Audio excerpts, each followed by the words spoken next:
Hello, everyone, and welcome to our Week 9 edition of the CISN Football Pregame Show brought to you by Iowa Corn. I am your host, Blake Walker. We have got a great show ahead of you for our Week 9 matchups. We got highlights of last week's games. We're going to talk about the RPI and what's ahead for tonight's games when it comes to who's going to get in, who may be left out, coach interviews, and much, much more. All that and more coming up here on the CISN Football Pregame Show, starting with the highlights. Dowling Valley, a classic rivalry taking place last Friday night. Here's CJ Phillip early in the first quarter, sneaking through the right side of the line and scores standing up. Dowling Catholic takes a early 7-0 lead over Valley. Later in the second, Dowling up 7-3. It's again CJ Phillip. How about the block up front? Gets a nice crease, and number 30 is gone. A long 54-yard touchdown, number 2 on the night for CJ Phillip to extend the lead for the Maroons. Later in the second quarter, it's Jackson Smolik, the future Penn State commit, steps up in the pocket, waits for it, fires to the end zone, and a beautiful catch by Bo Gamble to score it, Dowling up 21-3, trying to extend their lead a little bit more in just the second quarter, and they would do just that with 1:13 remaining here in the half. Smolik downfield to Bo Gamble, makes a heck of a move, cuts back inside, and scores standing up.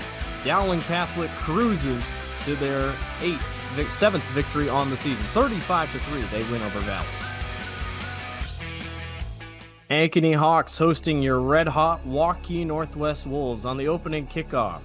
Jamison Patton gets a hole on the left side, great blocking upfield, and just gets caught late by one of the upmen and just out of bounds. A heck of a return to start the ballgame for Jamison Patton. It would then be followed up by a Jason Williams touchdown run right up the middle. Ankeny takes the early lead over Waukee Northwest.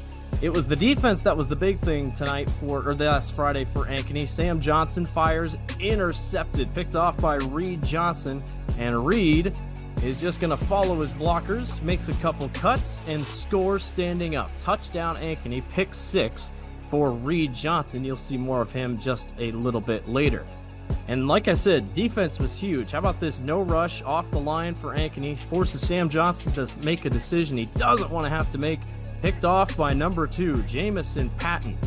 Gets a couple blocks and just gets caught as he was starting to break away. But yet again, another interception. Ankeny's defense came to play here in this one.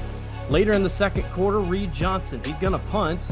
No, he's not going to punt. He's going to come on this right side, and no one is home. He's going to get upfield and use his speed and get out of bounds. A heck of a play for Reed Johnson on the fake punt to keep Ankeny ahead and in the ball game late in the second quarter.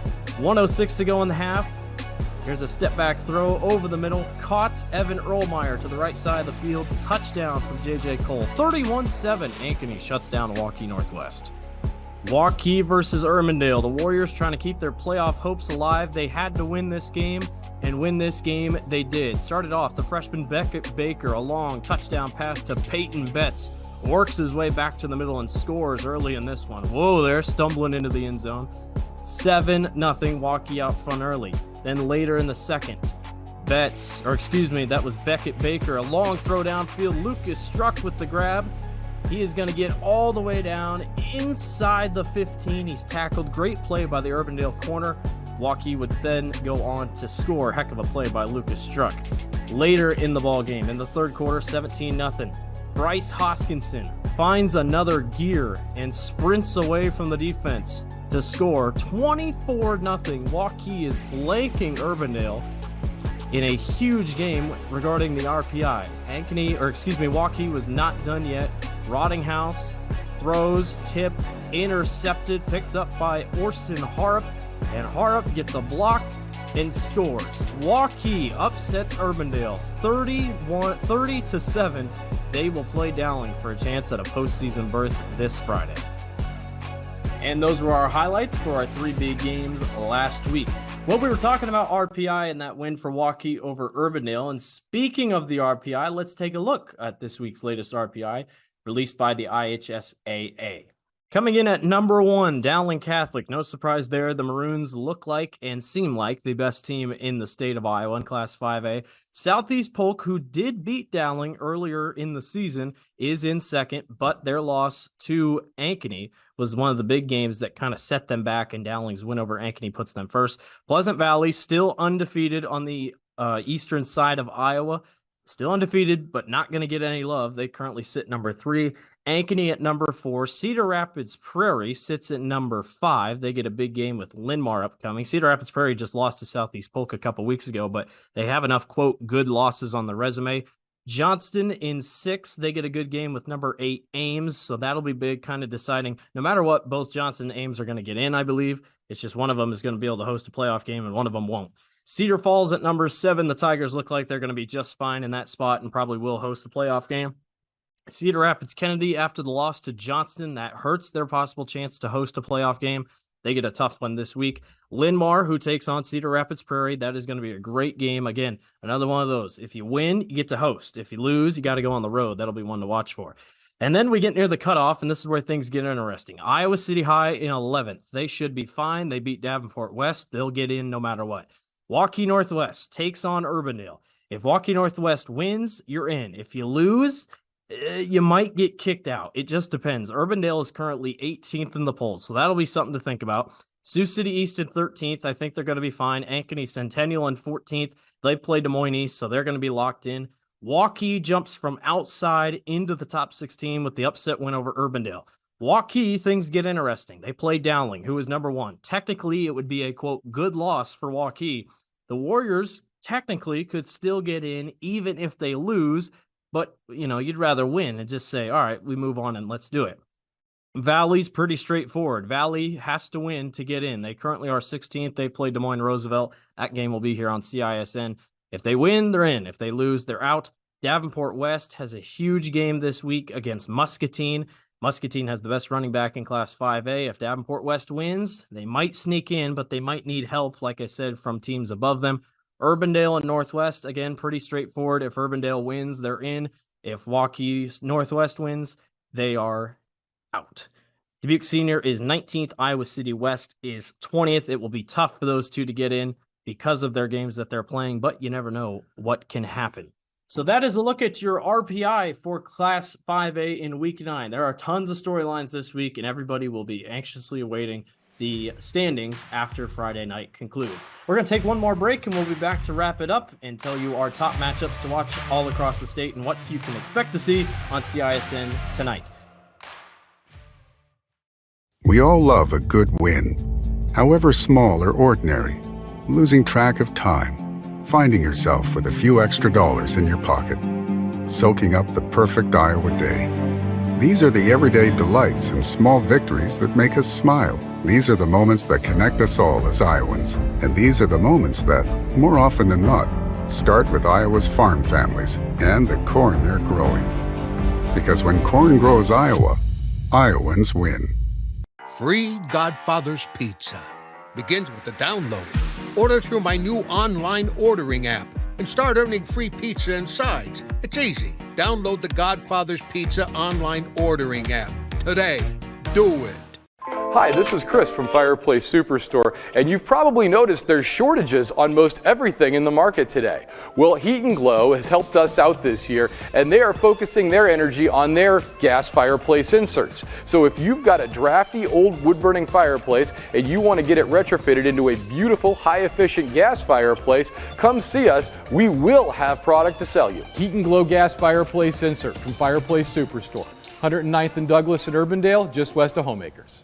For 75 years, Holt service trucks have hit the streets of central Iowa to help customers in need. It might be for plumbing, heating, cooling, a water heater, or the usual repairs and maintenance. We've done that with quality work from quality employees who bring passion and personality to the job. That's the Holt difference. It gives me great pride to see how our company has grown from the seeds of success my grandfather planted in 1947. That's why more and more central Iowans are saying, let Holt handle that. I'm off to college.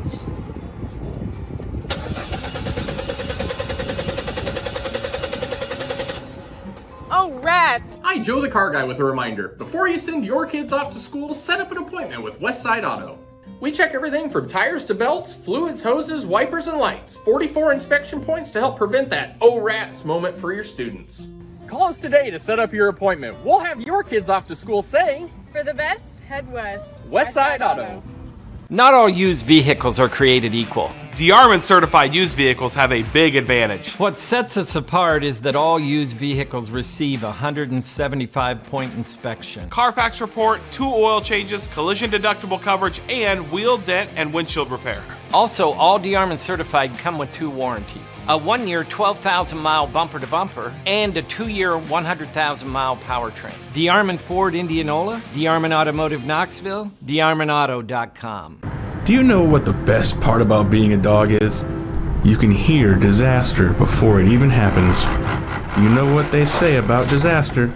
Sometimes it can inspire a symphony.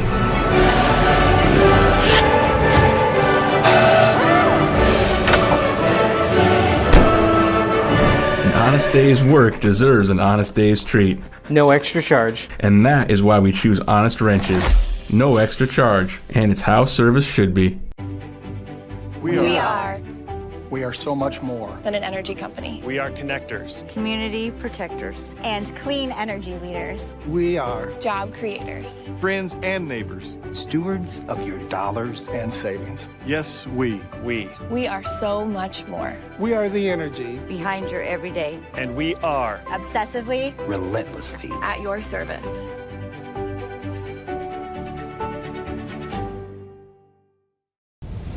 Ever have one of those awkward moments when a business disappointed you? You got ripped off? Didn't get what you expected? The Better Business Bureau can help you avoid these uncomfortable situations. BBB accredited businesses are honest, ethical, and reviewed annually by the BBB. Don't experience another awkward moment with a bad business. Trust the ones that operate with integrity. Look for the BBB seal. It's the sign of a better business. And find a better business anytime at bbb.org.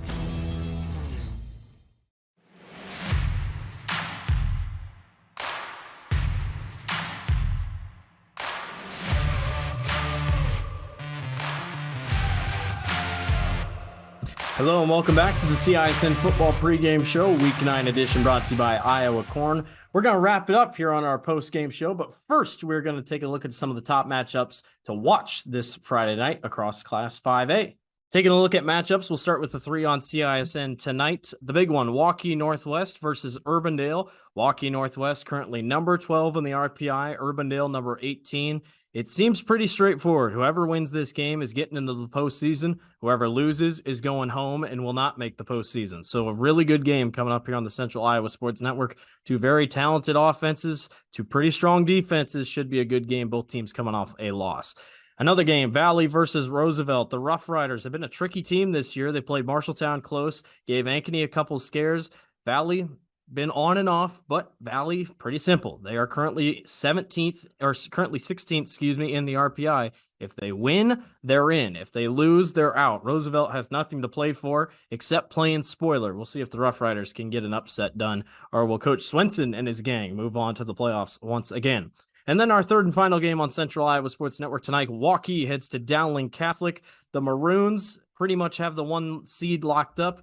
If they win, Waukee has to pull an upset, a major upset, if they want to get into the playoffs. Still technically could be possible that they could sneak in with a loss and be 4-5 and get in. We've seen that before in the playoffs, but you almost feel like a win has to happen. They get an uphill battle against Coach Tom Wilson and his squad at Dowling Catholic. A couple other games to watch tonight in terms of RPI. Davenport West, currently number 17 in the RPI, takes on Muscatine. Muscatine has the best running back in Class 5A and Ty Kozod. Davenport West, the Falcons started 6-0, have not won a game since. They will try to get that big 5-0. They will try to get to 6-3 on the season, most likely to finish up and see if they can make the postseason. Another game, Ames versus Johnston. Ames currently 8th in the polls, Johnston 6th. Winner gets home field advantage. Loser probably gets in. Maybe if Ames loses, it'll be a little tricky, but that game should be pretty good. Both teams fighting for a home playoff bid.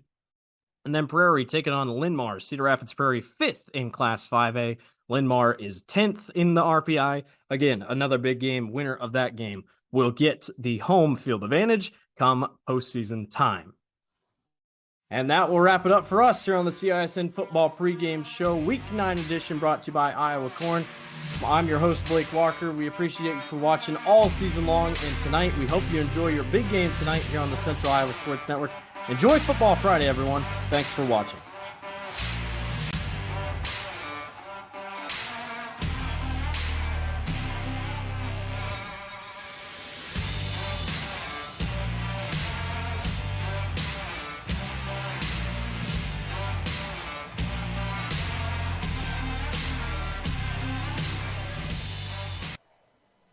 Good evening and welcome to Drake Stadium in Des Moines, where the Des Moines Roosevelt Rough Riders are hosting the Valley Tigers here tonight in the final regular season game of this football season.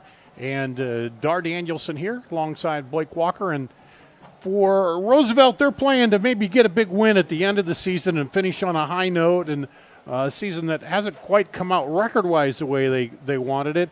For Valley, they're fighting for their playoff lives right now at this point. They really need to win to have a chance of being in the playoffs. And then, I don't know, if you look at all the numbers, that may not be assured even if they do win. It's the good thing for them is they're 16th. They're 16th in the RPI. If you were 17th, I'd be a little worried. You're 16th right now. If you win, you're probably going to get in. It's rare to win and then lose spots. It has happened this year.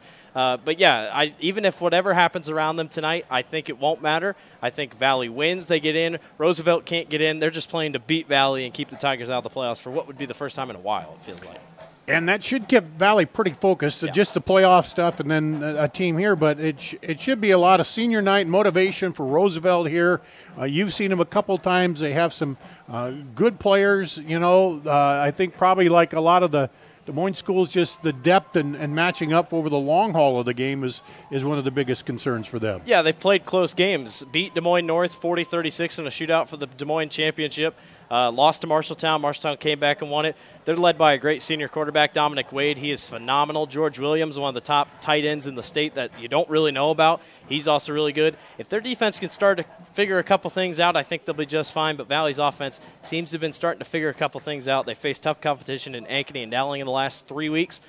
Valley is going to be tough for Roosevelt tonight. And Coach Swenson told me a few weeks ago, looking for the big plays. They just haven't had enough of those this season. They've been able to drive the ball at times, but getting the big plays and not giving up the big plays has been the issue for Valley a lot of this regular season. Yeah, and that's one of the big things that, Valley doesn't have that big win yet. I mean, they lost to Southeast Polk, lost to Urbandale close. That was a game that they probably want back. Ankeny and then Dowling. So, a couple of things could have gone the other way, but yeah, you got to make the big plays, and they got guys that can do it. Michael Provenza loves to use his feet, and you've seen that before. You've called many other games this season. So I think it's going to be one of those things, yes, make the big plays because Roosevelt tends to give them up. Yeah, he's a guy, you talk about extending a play and keeping it going. He can really do that. And a beautiful, warmer than usual night here in late October for Week 9, but it's going to be a nice one out there tonight. We'll take a break, come back with more here as we prepare for Roosevelt hosting Valley here at Drake Stadium in Des Moines. All love a good win, however small or ordinary. Losing track of time, finding yourself with a few extra dollars in your pocket, soaking up the perfect Iowa day. These are the everyday delights and small victories that make us smile. These are the moments that connect us all as Iowans. And these are the moments that, more often than not, start with Iowa's farm families and the corn they're growing. Because when corn grows Iowa, Iowans win. Not all used vehicles are created equal. DeArmond certified used vehicles have a big advantage. What sets us apart is that all used vehicles receive a 175-point inspection. Carfax report, 2 oil changes, collision deductible coverage, and wheel dent and windshield repair. Also, all DeArmond certified come with 2 warranties. A 1-year 12,000-mile bumper-to-bumper and a 2-year 100,000-mile powertrain. DeArmond Ford Indianola, DeArmond Automotive Knoxville, DeArmondAuto.com. For 75 years, Holt Service Trucks have hit the streets of central Iowa to help customers in need. It might be for plumbing, heating, cooling, a water heater, or the usual repairs and maintenance. We've done that with quality work from quality employees who bring passion and personality to the job. That's the whole difference. It gives me great pride to see how our company has grown from the seeds of success my grandfather planted in 1947. That's why more and more central Iowans are saying, let Holt handle that. Hi, this is Chris from Fireplace Superstore, and you've probably noticed there's shortages on most everything in the market today. Well, Heat and Glow has helped us out this year, and they are focusing their energy on their gas fireplace inserts. So if you've got a drafty old wood-burning fireplace and you want to get it retrofitted into a beautiful, high-efficient gas fireplace, come see us. We will have product to sell you. Heat and Glow gas fireplace insert from Fireplace Superstore. 109th and Douglas in Urbandale, just west of Homeacres. Mornings. They can be hectic. Let's go! So can your car, so to get a free pickup, drop-off, or delivery, head over to Honest Wrenches. And their loaner vehicles? No extra charge. Find your peace of mind with even more wonderful services. Every vehicle that comes in gets a full visual inspection and a 5-year, 50,000-mile warranty. No extra charge. Head on over to Honest Wrenches. No extra charge, and it's how service should be. Here at Drake Stadium in Des Moines on CISN.TV, the Rough Riders of Des Moines Roosevelt hosting West Des Moines Valley Tigers here tonight as in just a second here, the Rough Riders will come roaring down the tunnel of the cheerleaders and the band here onto the field. On the far side, you'll see Valley running on as they come on into the stadium here. And, of course, the storied stadium, the blue oval down there, the Drake relays, Drake football plays here. A lot of outstanding events have taken place in this stadium. And it's gotten different upgrades and things through the years. And as they continually try to work and keep it upgraded, got some national publicity with holding the national races along with the relays and trials and things like that. And the Rough Riders ready to take the field here.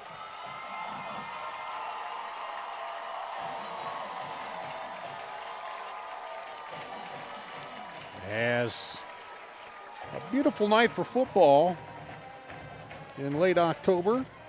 80 degrees here at game time. Hard to believe we're seeing that right now, especially earlier in the week. It was down to freezing.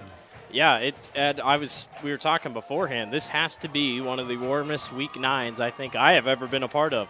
You get to week 9, usually you're sitting back in the 30s, 40s, and we'll get there eventually. And we've had cold games this season, but for week 9, this feels like it'd be week 2 or 3. Yeah, usually you have everything closed up, and if you're down on the sideline, you can see your breath, and you're, for the players, it doesn't impact them quite as much in the cold because you have all the equipment on. And here we'll see if that might, the temperatures might play a little bit. If you don't get enough water, you might cramp up here. As Roosevelt, you see here, they'll be on this sideline, which would be the west sideline, and they'll head out in their blue uniforms, and Valley wearing the road whites tonight. As they come out to the center, they're bringing the seniors out as we get the ceremonial toss here and see who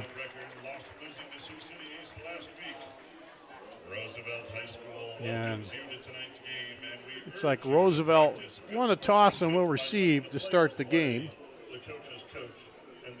Blake, what do they got to do here to pull the upset here tonight against Valley? I think they're going to have to lean on their senior quarterback. I think it's Dominic Wade and it's George Williams. They're going to have to hook up. And if they can get the running game going just a little bit, I think that'll be the big difference maker tonight. Valley obviously has a bigger backfield. But the battle of these sophomore running backs. Jaden Davison for Roosevelt gets a lot of carries. He's not quite their top carrier this season, but 64 carries for 300 yards and 3 touchdowns. And then you look at Valley, and they run behind another sophomore, Darius Mason, 443 yards and 4 touchdowns. Roosevelt almost has 2 times the amount of passing yards, or almost double the amount of passing yards that Valley has all season. That's pretty rare for them. And it's when a team can pass, and they can pass well, it could be very interesting to see how that shakes out. Defense is where things get interesting. Yeah, and then Valley, Provenza, he's got 5 touchdowns through the air, but he's got 8 on the ground running it for Valley. So he's a guy we alluded to already. He's one who can get back there, and he can elude the rush. He can look at it, and then you always have to be prepared.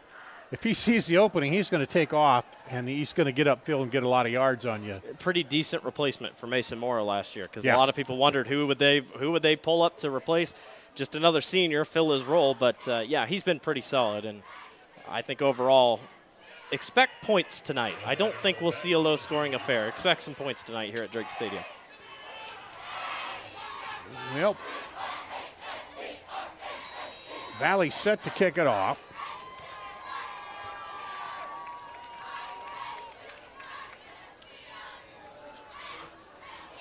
And here we go. Here's the boot.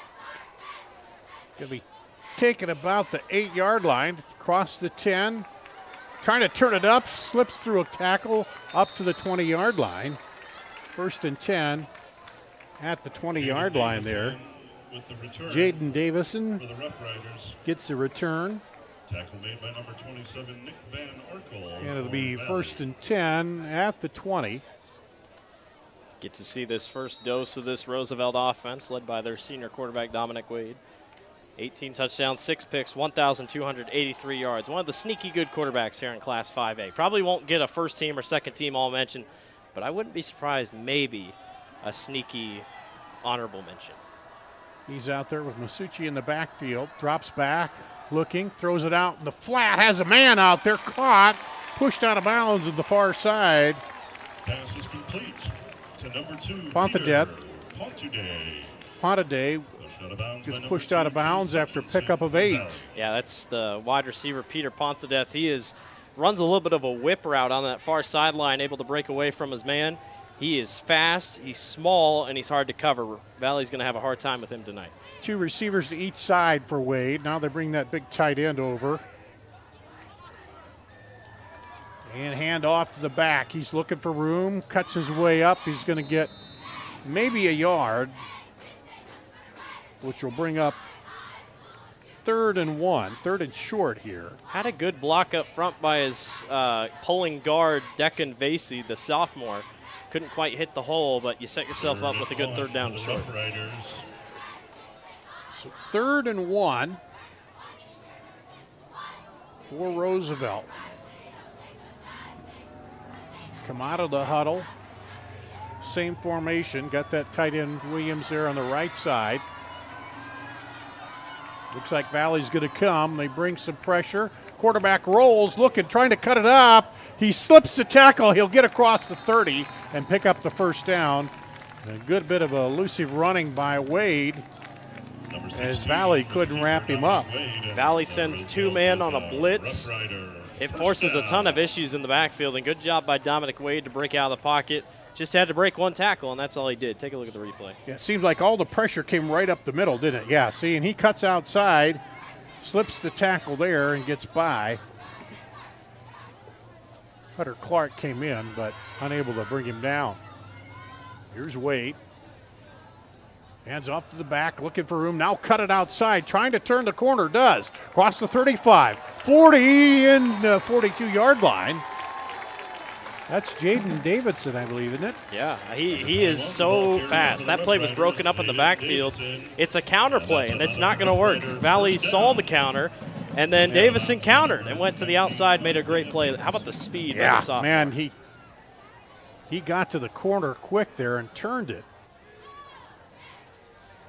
for another 1st down. 1st and 10 at the 42, their own 42. Hand off, Davidson again, looking to cut it back outside. This time he does, with not quite as much success as the pursuit runs him down over there. The ball carrier for Roosevelt. And this is what Roosevelt likes to do. If you can get the ground game established just a little bit, boom, that's when you hit Williams or you hit Pontedeth over the top or even Danny Diggins. Just kind of wear a defense down, make them think twice about what they're going to do. So pick up 2, we'll call it 2nd and 8 for the Rough Riders. Wade, 2 receivers to his right, 1 left. Drops back, looking, still nobody there. 1 to run, nowhere to go. Now throws it late, throws it deep, had a man down there, but couldn't get it to him. Danny Diggins. Intended for number 7, Danny Diggins. Boy, how about all the time in the pocket? I mean, he could have stood there, and I mean, he did. He waited, and props to Wade. Yes, he look left, looks right, goes through, now runs left and throws it, and he was trying to be careful because there was coverage there by Andrew Price, and just a little bit too far to the sideline. So that's the first negative or no game play for Roosevelt on this drive. Brings up 3rd down at 8. Send a man in motion, I'll back across. Pressure coming in. He slips the pressure.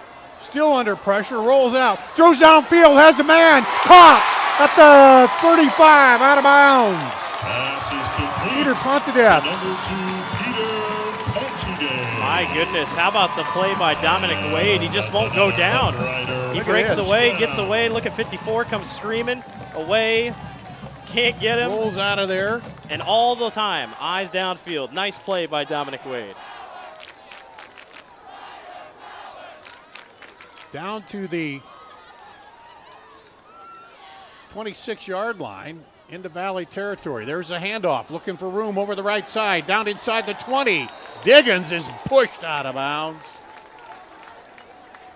There by Brown, or Davidson, excuse me. I tell you what, he's running hard. That was a heck of a stiff arm there at the front of that play and was able to get downfield. Roosevelt firing on all cylinders here on the first drive. So Roosevelt now 1st and 10 at the 16.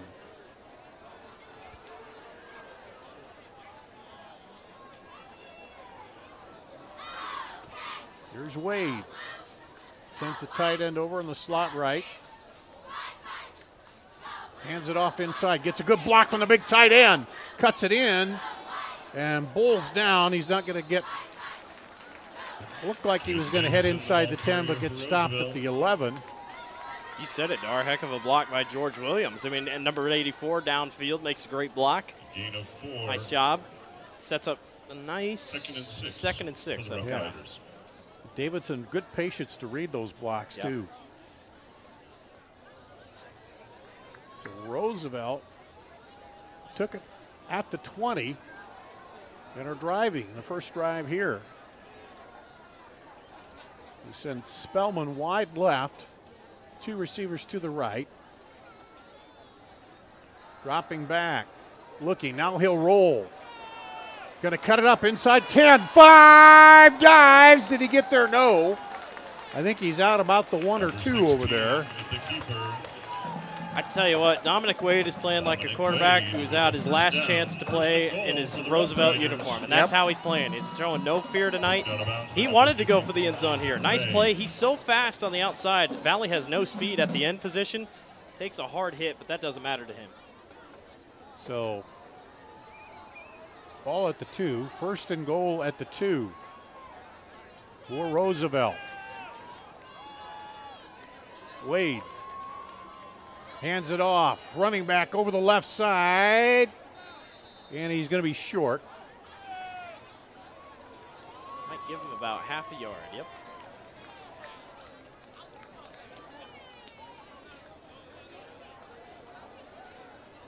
Masucci was the back there.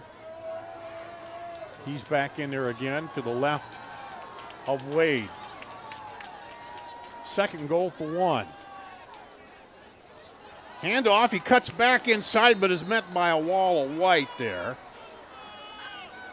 Mason Ray, one of them, Number 31, Max Masucci. inside. You know, I've liked the Wade option. I like. I'm surprised they didn't go more of a read option. Look, but that time Valley just knows it's going to Masucci in the backfield. I wouldn't be surprised here on 3rd down. You maybe try that. Yeah, there was 4 guys there to meet him. Yeah, read option, and then or you got a great tight end. You got the RPO, run out, roll out, look for the tight end. If it's not there, try to run it in yourself here. George is just right off tackle. Here we go, 3rd and goal at the 1 for Roosevelt. Fakes it, looks to the left, cuts it in, touchdown, Riders. Perfect play call. Nice little fake toss to the right side, and Wade just freezes the defense just enough. Take a look at the end here, this left end. He's got his eyes on Davidson in the backfield. Boom, fakes it right there. Good block by number 60, and Wade comes right up and scores. Takes the 1 counter to the right, plants the foot, comes back. And with 7:34 to go here,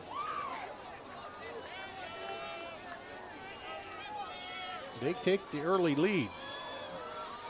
Kick is up and good. How about that? 7-0 Roosevelt here over Valley. We'll take a break, come back with a kickoff after this on CISN.TV. All love a good win, however small or ordinary. Losing track of time, finding yourself with a few extra dollars in your pocket, soaking up the perfect Iowa day. These are the everyday delights and small victories that make us smile. These are the moments that connect us all as Iowans. And these are the moments that, more often than not, start with Iowa's farm families and the corn they're growing. Because when corn grows Iowa, Iowans win. So Roosevelt takes the opening kickoff, returns it to the 20, and then proceeds to drive it down the field and score here on senior night. They strike first here against Valley.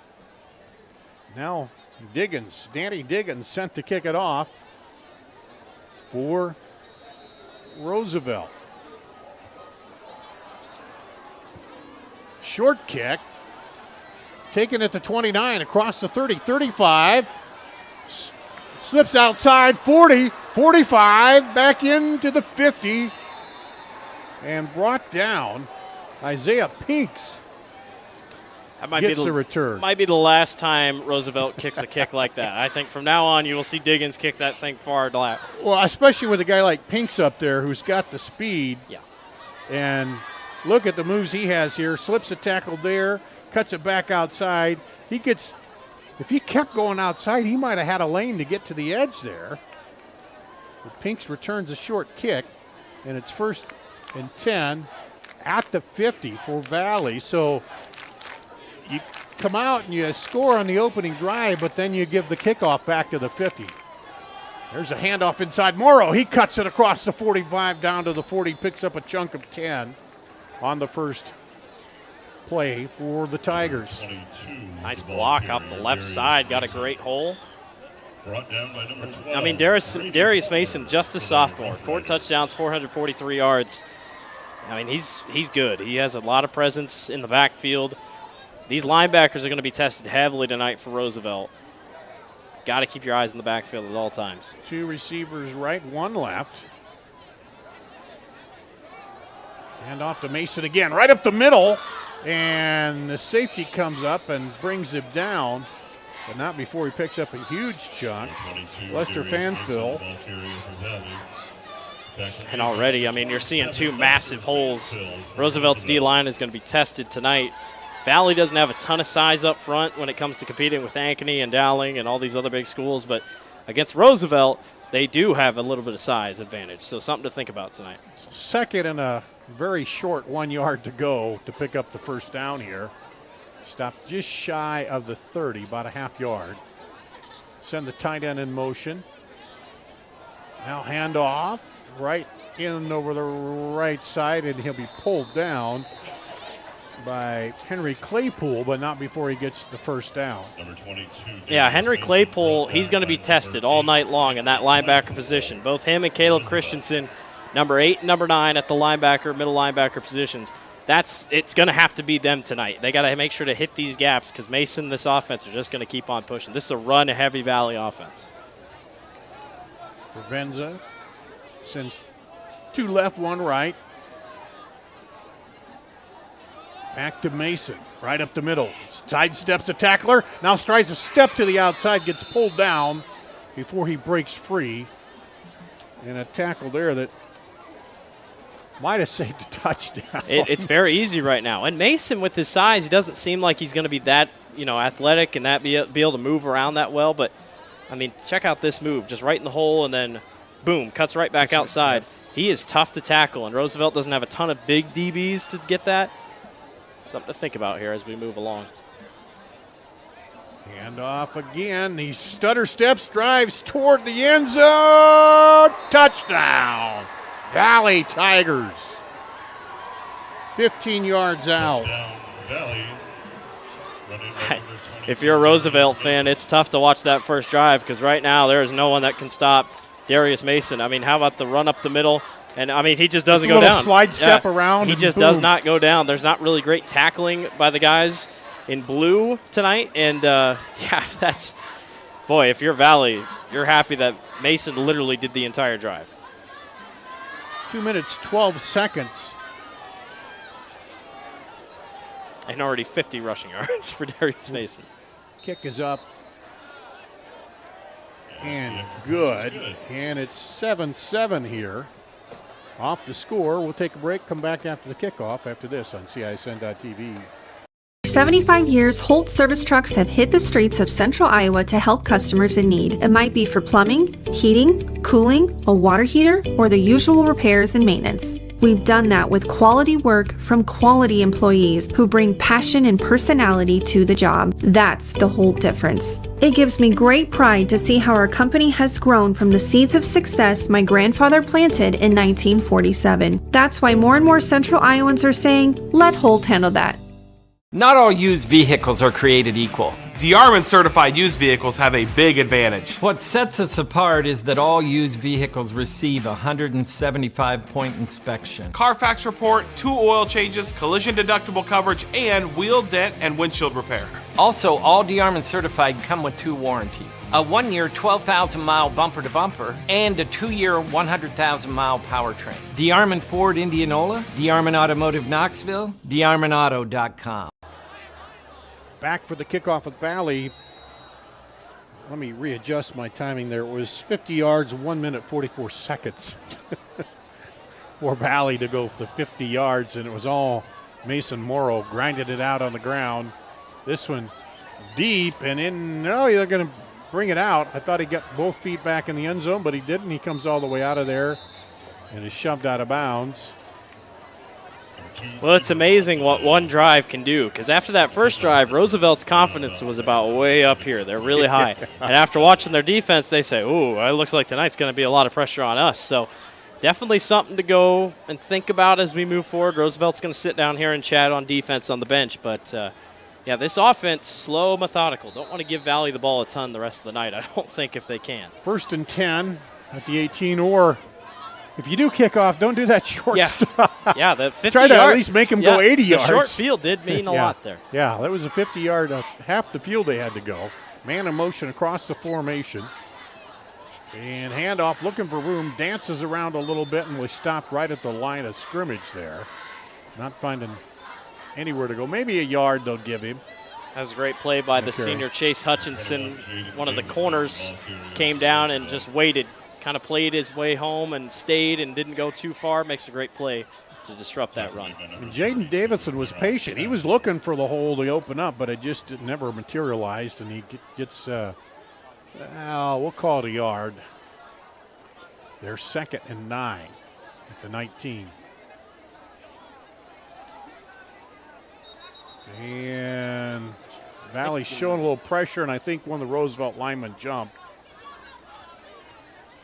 You had Mason Ray kind of scooting up there on the outside like he was going to blitz, and a couple of the others, so that's their first penalty tonight. You sit there and you're like, well, I mean, I know the defense can't jump into the neutral zone, but, I mean, they can at least almost make it feel like they're going to, and as a lineman, you got to be disciplined down there. That brings up 2nd and 14.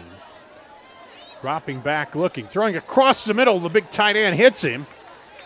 And he'll pick up the penalty yardage and a little more there, make it a little more manageable 3rd down. I love George Williams. He is a huge target. You throw it right in his numbers, man. He is huge. And that time he went downfield, got to his mark, and immediately spun around. And Wade, that's the chemistry. Wade threw that ball, and before Williams had even turned around.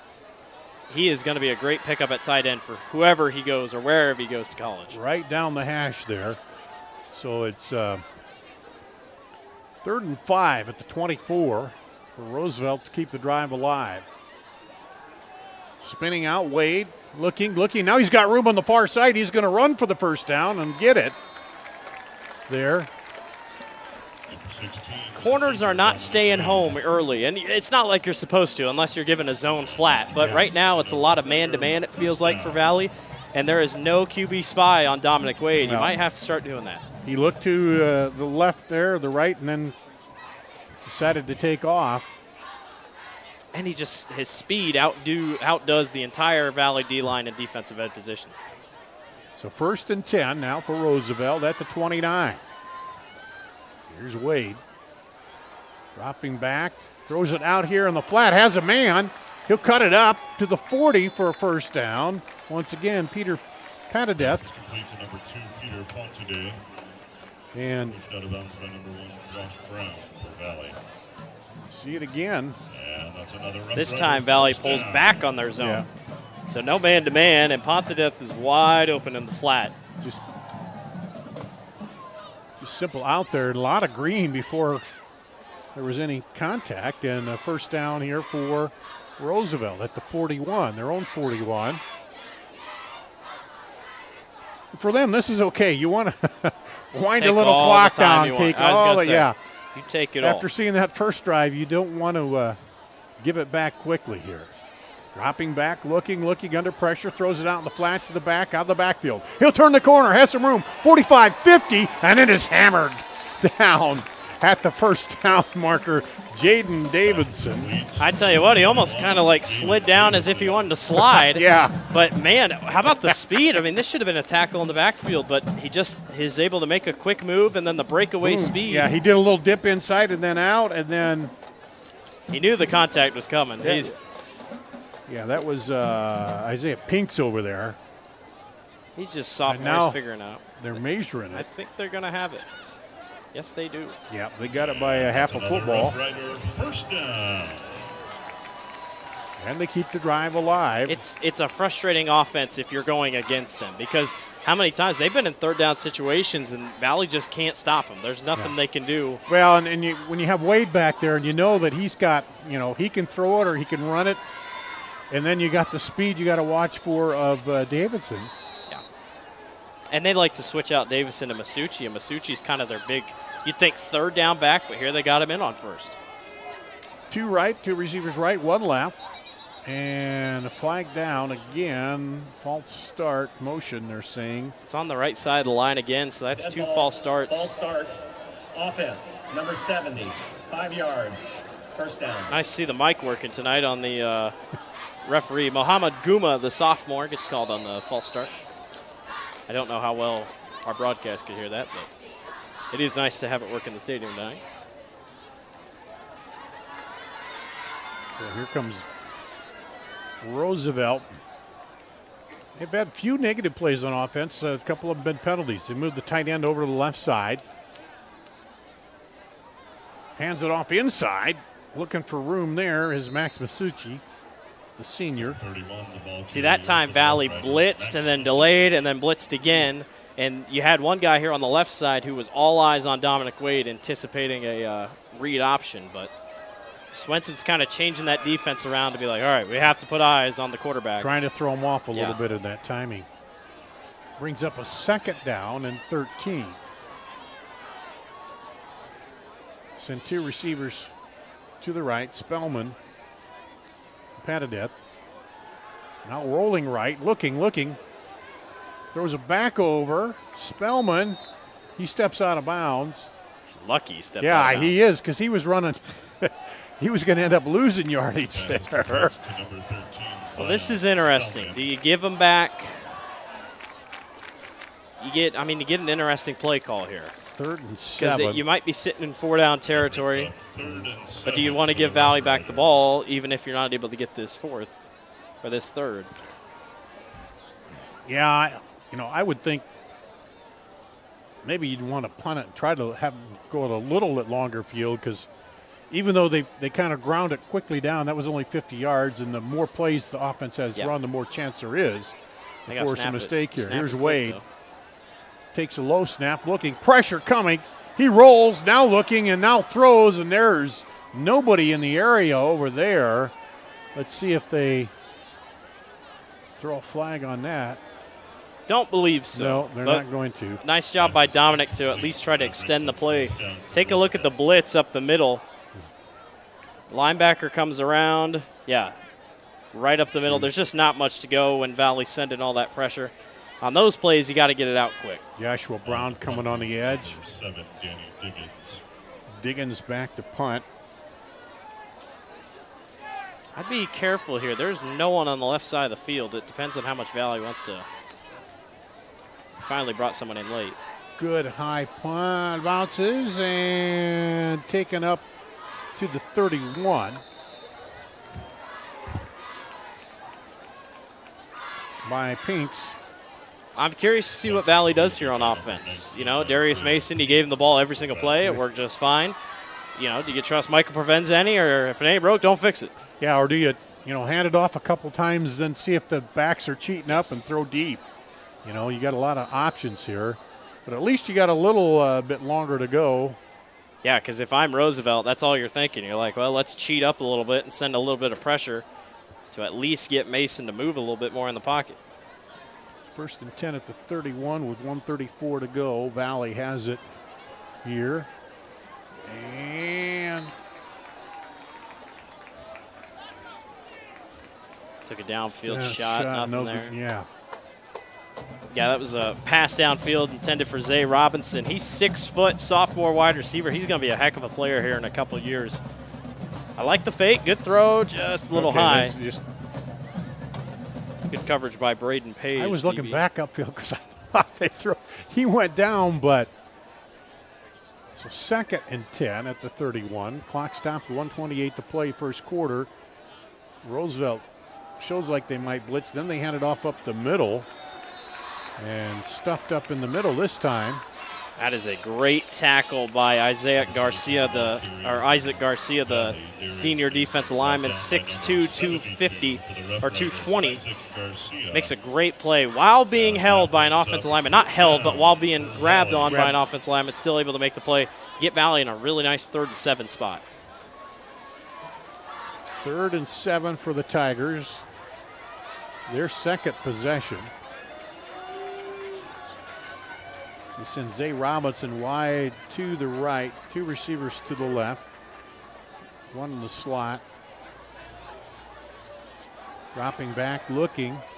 Now he's going to run. Cuts it up the middle, has some room. 50, 45, spins out of it. 40, 30, 20, 15, 10, 5. Touchdown. Man, Michael Provenza. He doesn't look like a guy that can make a play like that, but he reminds me of a Trevor Lawrence. He's just long and lengthy, but man, when he hits open field, he is gone. And just not great tackling by the Roosevelt DBs frees up a huge Michael Provenza touchdown. 66-yard run. That was intended for the tight end the entire way, and he just quick and just too much high tackling, too much trying to go at it with your pads. Amazing run by the quarterback. There's the kick. Up and good by Valley. And they're up now 14-7 on CISN.TV. Off to college.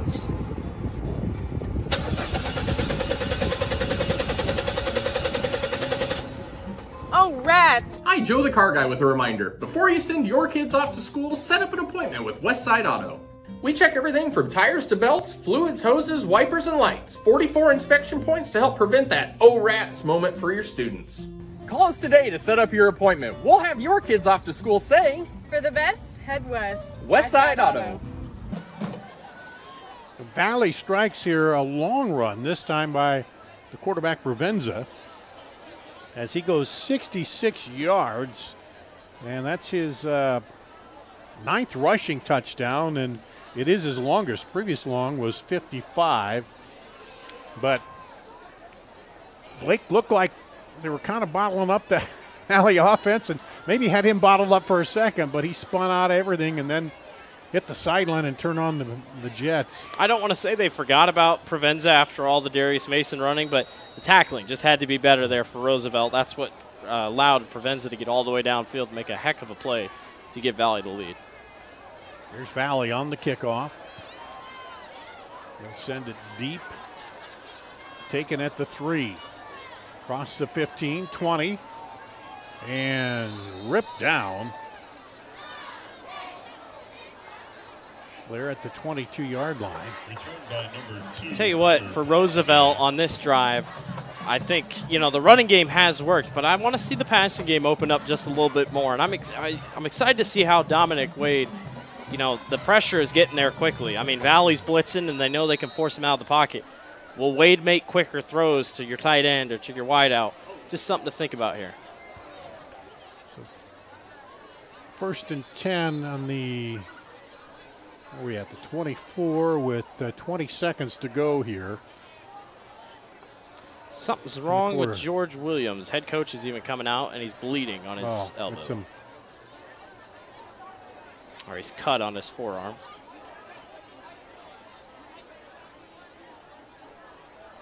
The trainer will have to look at that. They'll send in...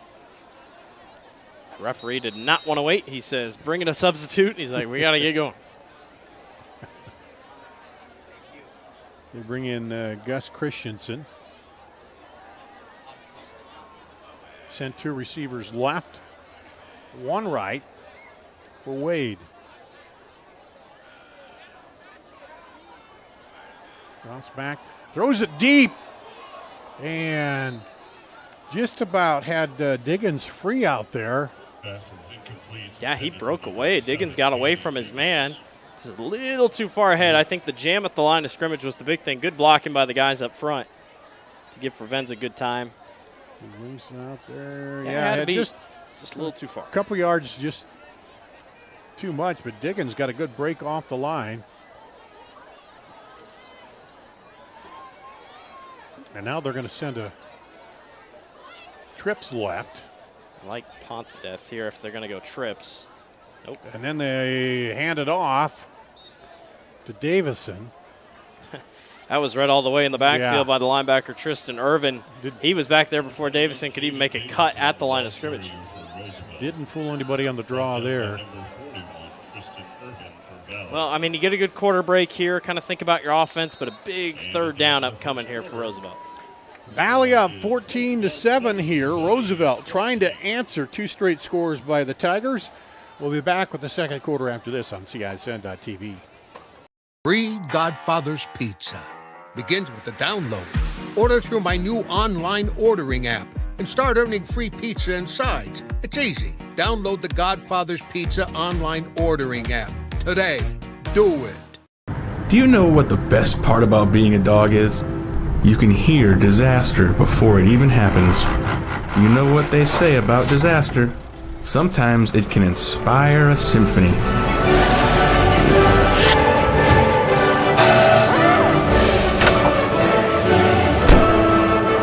An honest day's work deserves an honest day's treat. No extra charge. And that is why we choose Honest Wrenches. No extra charge. And it's how service should be. Over 1,300 vehicles on WaukeeChevy.com. Schottenkirk Chevy Waukee. If we don't have it, you can build it. Newly expanded service department means we're hiring. See the openings on WaukeeChevy.com. Schottenkirk Chevy Waukee. WaukeeChevy.com. We go to the second quarter. Roosevelt scored on their first drive. Valley has answered twice here in the first quarter. And now a big third down for Roosevelt as they try to keep pace here with the Tigers. 3rd and 9, their own 24. Dominic Wade drops back, flips it out, a screen over the middle, looking for room outside, and good closing by Pinks, and he shuts it down, does not let Jaden Davison get any speed up at all. It looked beautiful right off the snap. There was no one there, but like you said, nice job by Pinks to get to the right side, and Davison not enough speed to get around the talented corner. Sometimes that works. You got the heavy pressure, and they let the lineman through, and yeah, he looked like he had room, but Pinks, he just closes so quickly and read that. Now he'll go back as one of the punt returners back there for Valley. And he calls for the fair catch, fumbles it, but keeps possession. Referee with a little premature call of a fair or of a catch there. Yeah, he blew it dead kind of early there, so they'll get it about the 47-yard line. Valley will take over. The Tigers leading here. They've scored on their last 2 possessions. Dowling up on top of Waukee, 14-0 last time I checked. No updates on Northwest and Urbandale. So I'm going to go check that real quick. Playoff implications there. Here's Provenza, hands it off Mason.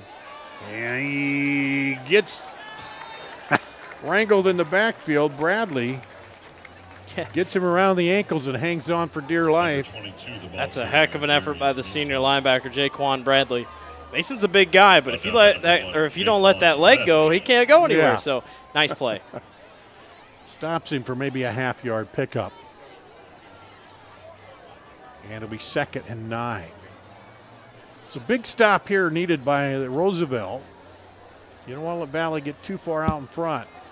Hand off Mason.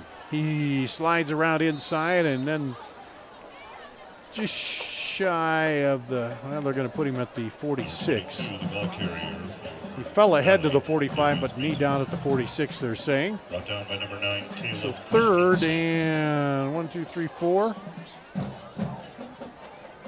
I think you go right back to Mason. I mean, he's Yeah. just been so good in the backfield. He's not really, I mean, a rarity not to be able to get upfield, so.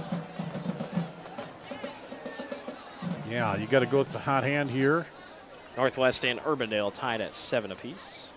Send man in motion, fake it, and then give it off to Mason, and he Bowles across for the first down by about a yard. I tell you what, they had him in the backfield Yeah. and just high tackling. I think Yeah. that's what we're seeing from Roosevelt tonight. Too much high tackling is not helping them against these bigger backs. Well, yeah, especially against Mason. If you get him around the hips, he's going to just drag you a little ways. You got to wrap and get down low. Stop that momentum. Valley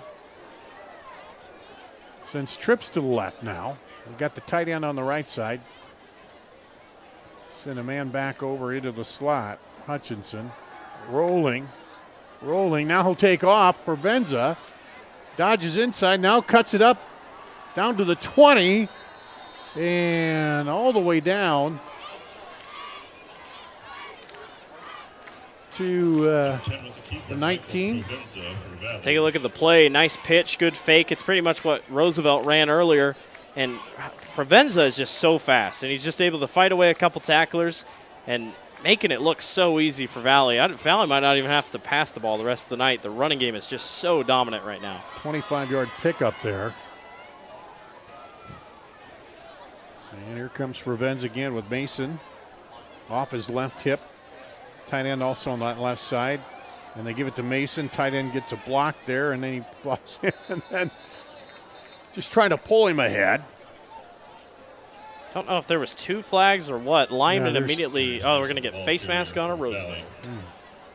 The lineman picked up Mason, tried to pull him. I thought maybe that penalty got rid of a couple years ago. Where you couldn't push or pull him now. Your running back, but face mask on Roosevelt. Face mask, 5 yards on the defense.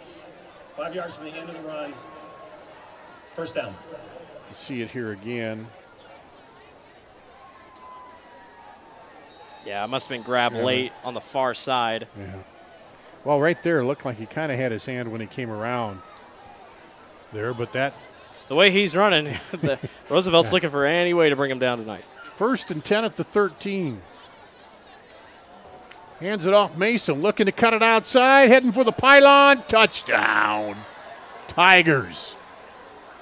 13-yard run by Mason, his second TD of the night. His downfield blocking has been, stupendous. I mean, take a look at this push off the left side.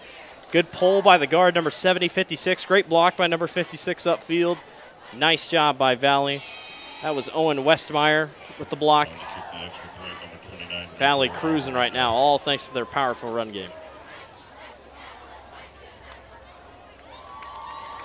And Valley setting up for the extra point kick. It's up and good.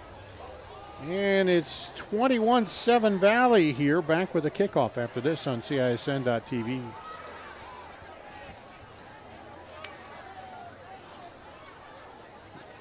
Well, looks like there is a flag down there. Looks like it's just going to be something against Roosevelt or something against Valley that might go on the After the play, kick. dead ball, personal foul on White. 15 yards will be assessed on the kickoff. Okay, so 15-yarder assessed on the kickoff. We'll be back with that kickoff after this on CISN.TV.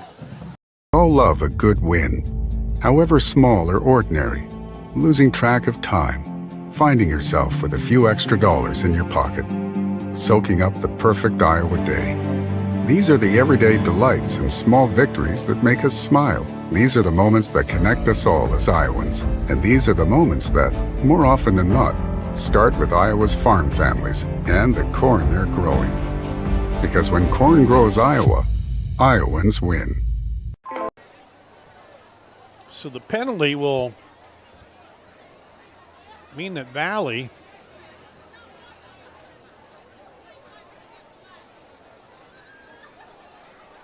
gets kicked this from the 25-yard line. So if Roosevelt won a good field position, you got it right here. You could take it from the 20, and I think you'd be pretty happy with it. Yeah.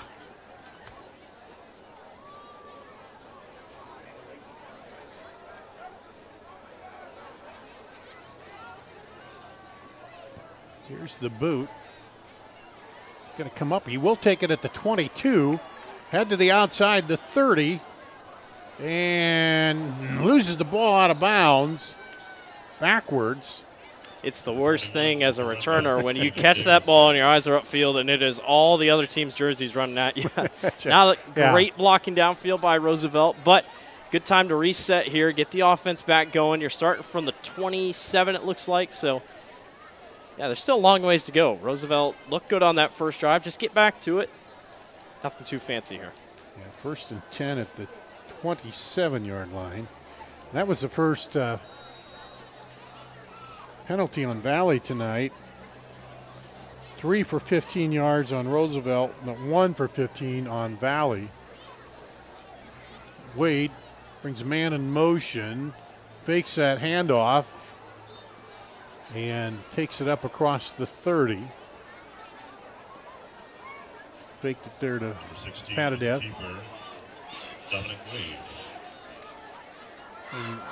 If you can get holes like that, I mean, I think that works the best for Roosevelt. Valley, the way that they're moving their linebackers around is kind of confusing Roosevelt's backfield, but different schemes. Trying to throw a little extra motion in there. Davidson now flips to the left side. He gets it. Now he steps into the right, comes back over to the left, and he'll pick up a yard before he's rudely pushed out of bounds by Mason Ray and Hunter Clark. Jake Davison, the ball carrier for Roosevelt. Set yourself up for a nice 3rd and short or 3rd and 5. I don't know. This is a tough one. I don't know if he'd go to the air or not, but maybe have him roll. Let's see what Valley brings pressure again. Let's see here. Linebackers cheating up. Everybody cheating up there. Drops back, wings it out wide. Is it caught? It is. No, incomplete. Looked like he had it coming down, but couldn't quite bring it in out there. Zion Spellman. It was a great throw. Nice job by Spellman to come off his back shoulder.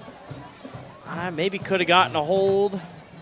Pretty clean play. Good breakup on the far sideline by number 23.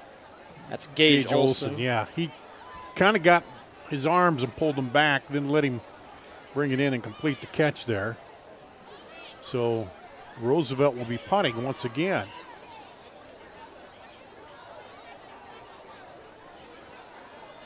Danny Diggins back to punt. Sends a low one that bounces. Picked up at the 25. Looking for some room. Cuts it up the middle. And a big collision at the 39-yard line there. Kind of a Roosevelt sandwich. I was going to say that. Zay Robinson did not feel a single hit on that. It's a good boot. Robinson's able to pick it back up. But, yeah, Robinson almost makes the harder hit than the tackler does. Comes down through there. Ooh, boom. Tough hit. Got a possible upset brewing over on the eastern side of Iowa. Iowa City West is currently tied with number 3 Pleasant Valley, 7-7 at the end of the first quarter. Could be big. That would probably knock Pleasant Valley out of a home game just because of the schedule that they played. Never know.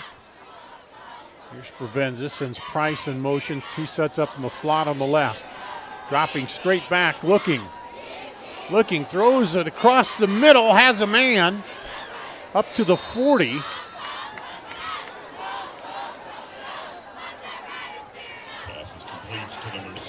Hendrick Nimely.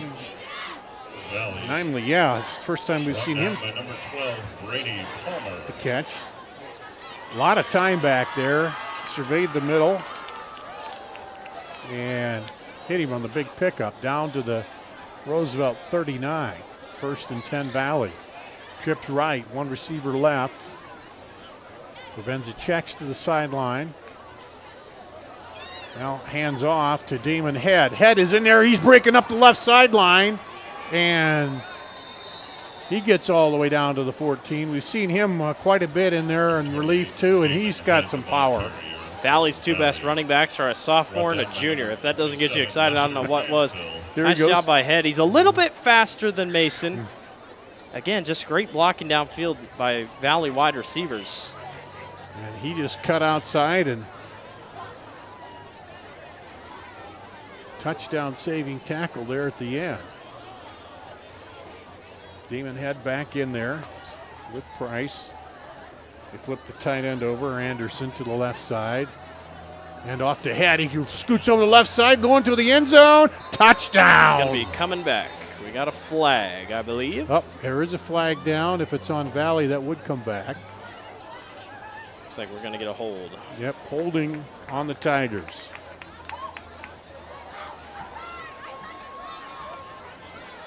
Valley thought good block. Ref said, yeah, it was a great block. Just let's dial it down a little bit. Except for that offense, number 56. Grab there. 10 yards from the spot of the foul. Owen Westermeyer. You know, I'm very curious with these officials when he's talking. Was he taught how to give the official talk, or was he given based off his previous experience? Well, see, he pulls out, there's your, and then hold right there. He drives him right in and tackled him, yeah. There's handoff to Head again up the middle this time, and he's inside the 10. Gets the penalty yardage back and a little more. Bring up. I still second down. I mean, it's pretty much a quote 5-yard gain if it was the original first down. So it's a 2nd and 5. Boy, this would be a heck of a touchdown here by Valley. Take a big 28-7 lead on the road. Under 5 minutes now to play in the half. Head back there again with Provenza. This time he looks, throws the fade to the right side. Did he catch it? No. That is incomplete. It's good coverage on the far corner there by Roosevelt. That's number 4, Braden Page. And Zay Robinson, I think, was the intended receiver. It was going to be a one-handed grab for Zay no matter what. Just couldn't quite hold on. And remember, Dar, the first down marker still at the 5. Yeah, so they can still get a first down. Don't got to go for the end zone here. But what throw? Not a bad throw right there. He just would have to come away with it. And coverage by Braden Page. Timeout. Valley wants a timeout to talk it over. Let's take a break here on CISN.TV.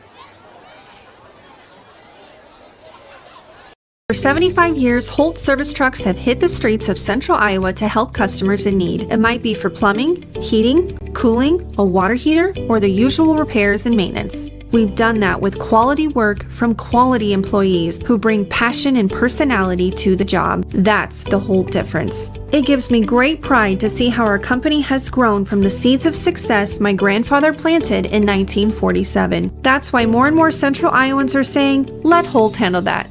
Be sure to get in on it. Valley, you see him in the huddle there. Called a timeout. They have 3rd and 5, the ball on the 9. They can get a first down here. They're up 21-7. Roosevelt took the opening drive 80 yards and scored. Valley's answered twice, looking to answer a 3rd time here. As they come out, Provenza and Damon Head in the backfield. They flip the tight end Anderson over to the left side, give it off to Head. He plows right into the end zone. Touchdown, Valley. Touchdown, Valley.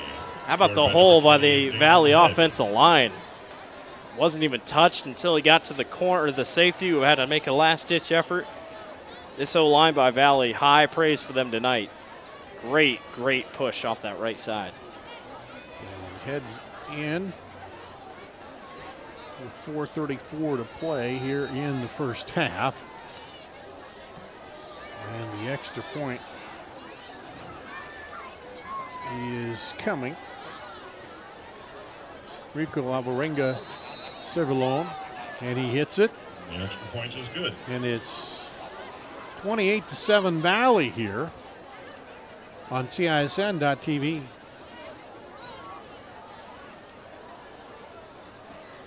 All love a good win, however small or ordinary. Losing track of time, finding yourself with a few extra dollars in your pocket, soaking up the perfect Iowa day. These are the everyday delights and small victories that make us smile. These are the moments that connect us all as Iowans. And these are the moments that, more often than not, start with Iowa's farm families and the corn they're growing. Because when corn grows Iowa, Iowans win. Hi.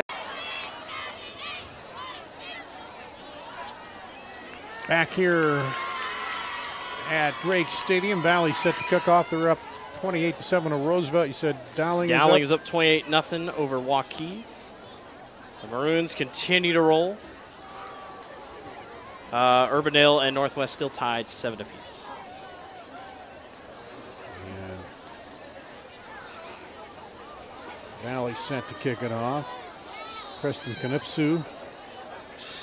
And a couple upsets brewing on the eastern side of Iowa, so some stuff might be shaken up a little bit more than we thought in Class 5A. Still a long night to go. This one is being taken at the 1. Out to the 15, 20. Gets slides down. And knocked out on the sideline there was Jaden Davison. The Rough Riders, Jaden Davison.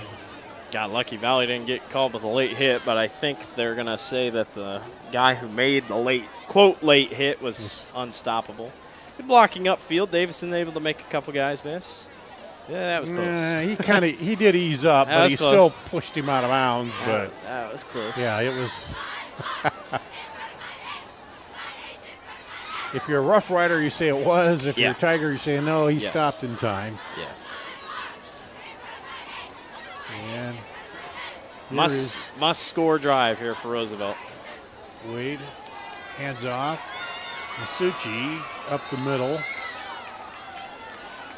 I tell you what, Valley's line play has just been phenomenal. I mean, they haven't played like this all year, it feels like, and the pressure up front, both on the defensive and offensive side of the ball, just very impressed tonight by Coach Swenson and what he's brought to the table here.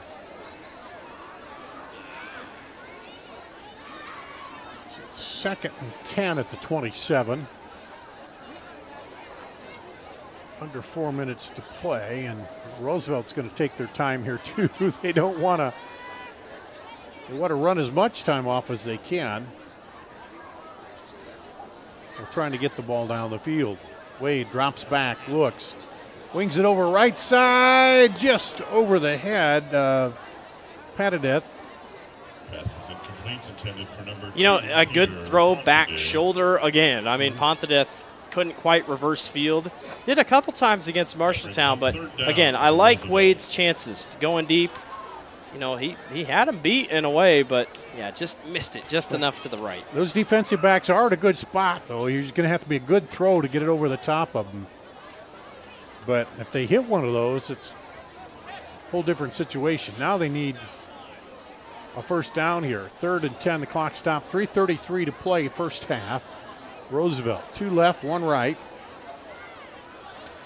He looks and rolls out. Now throws upfield, nobody there. And Pontedeth wanted a flag, not going to get it, a little too far out in front. Again, one of those, you know, fake bootlegs. It's worked well for both teams, but just kind of stuck in mud right now, Roosevelt's offense is, and I think they're just going to go for it. Well, at this point. And they're going to keep the offense out. Yeah, they are. I feel like you have to, you know. I mean, it's all or nothing. Yes. Unless Wade has a punting leg on him. We've seen the quarterback pooch kicks, but I doubt we're going to see that here. Wade drops back. Looking, now steps up. Slips by a tackler. Throws out. Picked off. Back the other way. 20. 15, 10, 5, inside the 5-yard line. Taken back all the way. That's Isaiah Pinks, I believe. Interception by number 19 for Valley. Well, Pinks has been all over out there tonight. There's a flag down. I think it's going to be a hold on Valley because they flat out just tackled Dominic Wade as he tried to get to try to tackle. So, yeah, I think we're going to get a hold. If it shows on the replay, Randy, I'm pretty sure they just absolutely flat out tackled Dominic Wade. He was almost triple teamed as he was trying to go and get the cornerback. So it was probably late. We'll see if we have a replay there. There are 2 dead ball fouls on Roosevelt. Both will be enforced. Dead ball, personal foul, 65. Dead ball, personal foul. Number 84. Both will be half the distance. First down, Valley. So Williams and Christian Guerrero. You see him rolling here. Well, it has to happen on the interception back, so maybe it was late. I assume it was something extra off to the side because, like I said, Wade was being beat up. You go half the distance, and the ball's first and goal at the 1 here for the Tigers. Hand off, touchdown. There's about 3 bodies, 3 Roosevelt guys on the floor. Pancakes everywhere by Valley's offensive line. And Mason just goes right up in for the Tigers touchdown. are cruising right now. It's like they want to make the playoffs or something. Yeah. And it's a standard thing. I mean, with Coach Swenson and his team, they don't miss the playoffs. And I think these guys knew that coming in tonight, and they have played with a lot of fire. Roosevelt got that first touchdown. I thought, all right, we're in for a good one. But I tell you what, the response here by Valley, absolutely incredible. Yeah, Roosevelt took it 80 yards, scored as we see the extra point kick. That is good, and another flag comes in. I believe this is going to be on Roosevelt, if I had to guess. And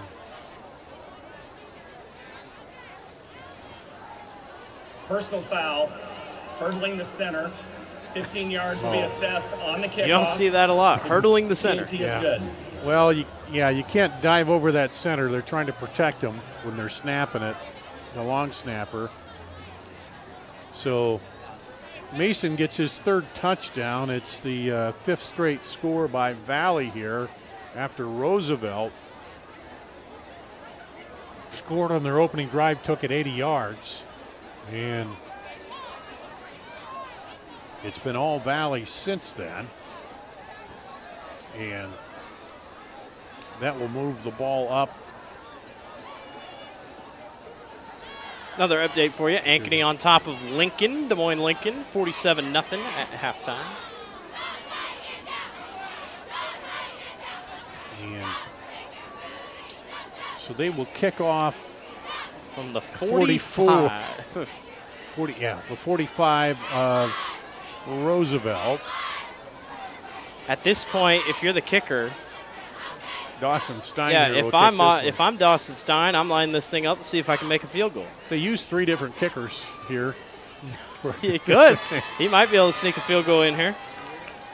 That'd be or he might just want to chop this thing short. Be a 55-yarder. Let's see what he does. Ball down inside the 5. Oh, no. And the field goal is just short. He'll take it. Rider fans, don't miss out by those 50-50 raffle Well, so tickets. for Roosevelt, I think right now the offensive line is struggling. The D line's doing a great job. Valley's got great pressure up front. I think you just got to be quick. You got to be quick with your plays. Play action, a couple other things just haven't seemed to work yet. And, you're down by 28. I mean, if you want to try some stuff, you try some stuff. They hit Williams once, but he's been silent since that one catch, and they haven't been able to get it to him. And maybe look for him if you can in the middle, but they're probably keeping a pretty good eye on him, knowing that dropping straight back, looking, now rolling. Throws it out there. And there's the guy we talked about, Pass Williams. completes to number 84, George Williams. Pushed out of bounds by number He was looking at 18, Ponte Death all the way downfield. Good coverage by Valley. They've started to figure out the different lanes that Roosevelt's starting to go with. Yeah, and they're just waiting back. They're setting up to jump a pass now, too, after Pink's picked off that last one. Sends trips to the right. One receiver left here for Roosevelt. Drops back, wings it out in the flat. And brought down, he should have enough for the first down. Is that a flag or a beanbag? There is a flag down. Couldn't tell if he's putting his beanbag down or a flag, so I think there is. To number 21. So that might add on some yardage. After the play, personal foul, defense, number 32, 15 yards. Yeah, when you're up like this, probably not the flag you want to have. Yeah. I mean, it's just a late hit call. Could have been a couple of these tonight, honestly. See, the running back just comes down and out, and yeah, just flung him out of bounds.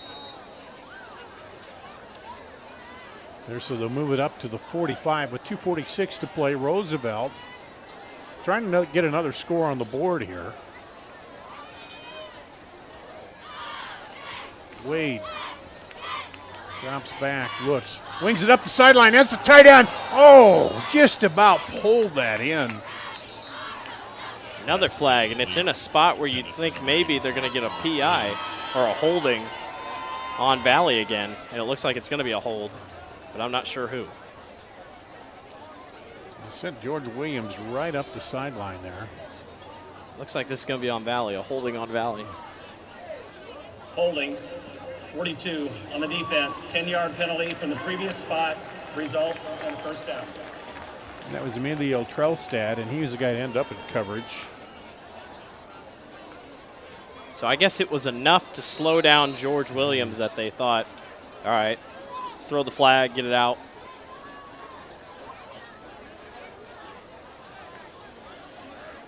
Drop back again. This time they hold Williams at the line, then they throw it to him, and he catches it. But they had two guys bumping him off the line. You're there. right. They did have a hold. I mean, that was Valley just trying to stop their number one target. Roosevelt's going to take the timeout. And when he's on the line of scrimmage like that, if you see at the top of the screen there, yeah, you can push on him, see, and then he fights through it and made a good catch. It was a good throw to loop it over there to him, over his shoulder, and Roosevelt calls a timeout. So, if nothing else, trying to get a little momentum here heading into the half. And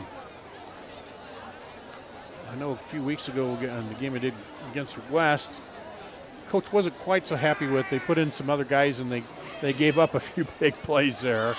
But well, and if you're Valley, I mean, we don't really know how the math works, but I assume Valley probably wants to run this thing up. You know, just if you can. We don't know what math is like, but if points have mattered or anything, probably want to get this score up. A couple other updates. Dowling 30-0 at halftime over Waukee. So the Warriors. And back in the dark ages when I started broadcasting, that was the thing. Yes. You wanted to score as many points as you could because that added to your total until they've kind of refined it now a little more with this RPI. And so Wade in there with Max Masucci, the senior running back. Tight ends over right in the slot in the left. Throws it out, picked off at the 24. Up the sideline, spinning, and falls down. It's number 23, I believe. Yes, it is. Gage Olson. Just a sophomore cornerback. This time it's miscommunication. Wade again throws before Ponthieu makes his cut, and he's way too far downfield. Yeah, just miscommunication there by the quarterback and his wide receiver. Valley trying to make this a 35-point game before halftime, which would make it continuous clock.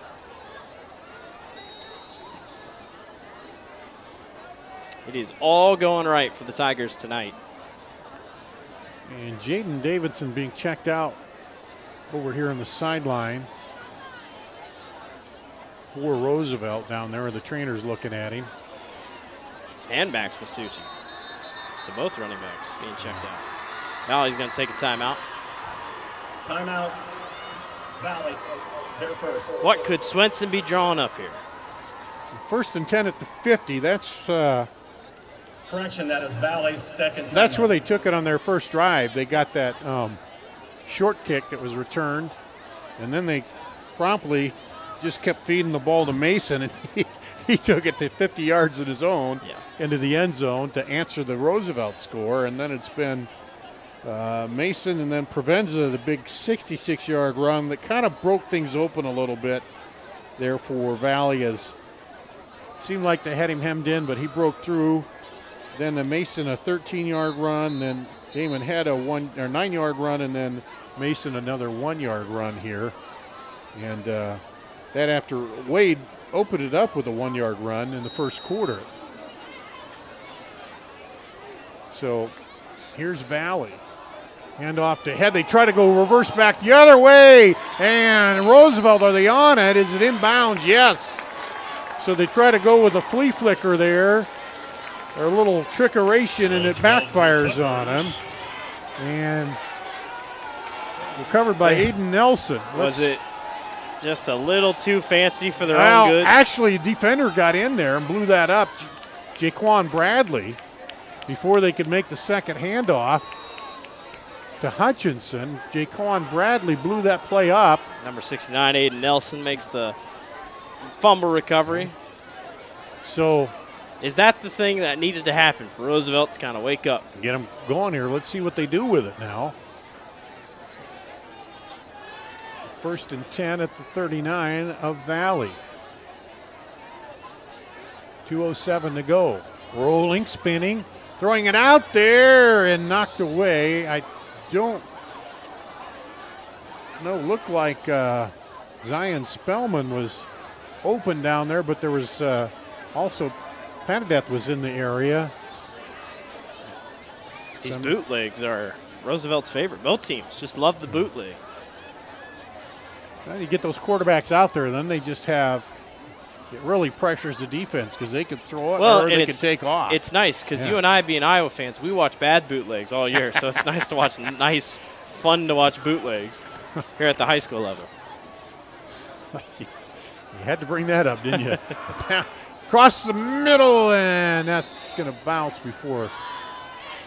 Looking for Panadeth again there, but they're getting a couple receivers in the same area. And that brings up a 3rd down and 10. Of course, this will be 4-down territory here, as they need to score. But this last 3 minutes has taken a while. Yeah, it has. In this second quarter. And I don't see any sign of Roosevelt going to want to run the ball. Wade drops straight back. Looking, pressure. He steps up the pocket, spins, gets out of it. Oh, it looked like he had an open lane, but is pulled down from behind over there. He watched Michael Provenza make a couple moves and said, I might as well try a couple of those. Try that play. spin. Cole Sonnenberg, I think, was the guy that finally caught him and stopped him from getting to the 1st down marker. But as I said, it'll be 4-down territory. They're going to take a timeout, talk it over. Timeout, Roosevelt. So, their second. See this again here. He comes in, steps up, and here's the pirouette by the defender, and then his pull. Oh, I guess that was not. That was Ryan Kennan on the tackle over there. And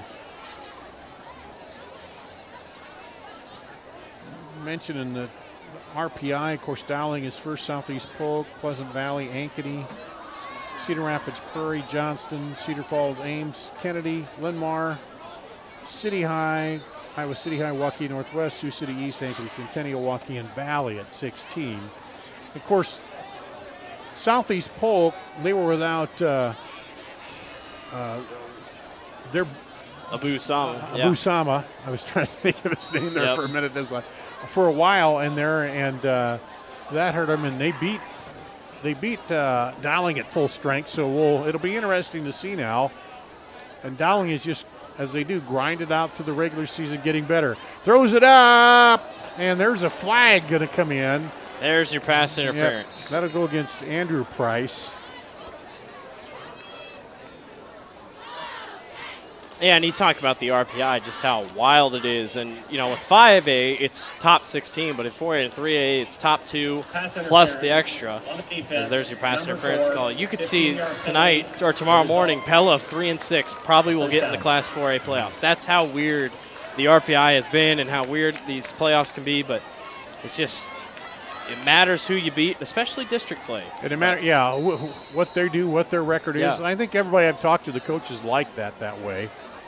Because then you don't have to run up the score, but you can As Wade back in now, there's jump by, is that Valley? Yep, Valley. Yeah, I was going to say, yeah. Should be Valley. With another penalty. You are right. These last 3 minutes have taken about 30 minutes. Well, we've had all kinds of penalties from Roosevelt and from Valley. Then we had a turnover, and then and another turnover back the other way. A lot going on tonight. This poor band has been sitting down here waiting for their senior night presentation for about 30 minutes. So here we go. 1st and 5 at the 14. For Roosevelt. Fake the handoff. Wade is going to take it himself. Cuts it up. Pushing down toward the 5-yard line. He'll get the first down, so that'll bring up, it'll be 1st and goal about the 6. Brought down by number 9. That was great blocking up front by Roosevelt's line to be able to push over. I think Sam Norris was up there, big number 65, left tackle. And then the left guard, Deacon Vasey.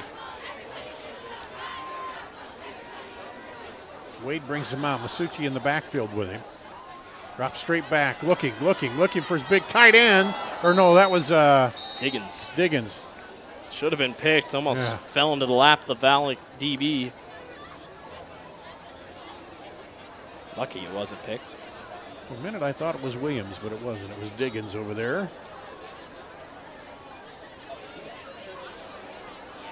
Coach comes over to give him the play. And we saw on Roosevelt's touchdown the keeper by Wade, so we'll see if they go back to that.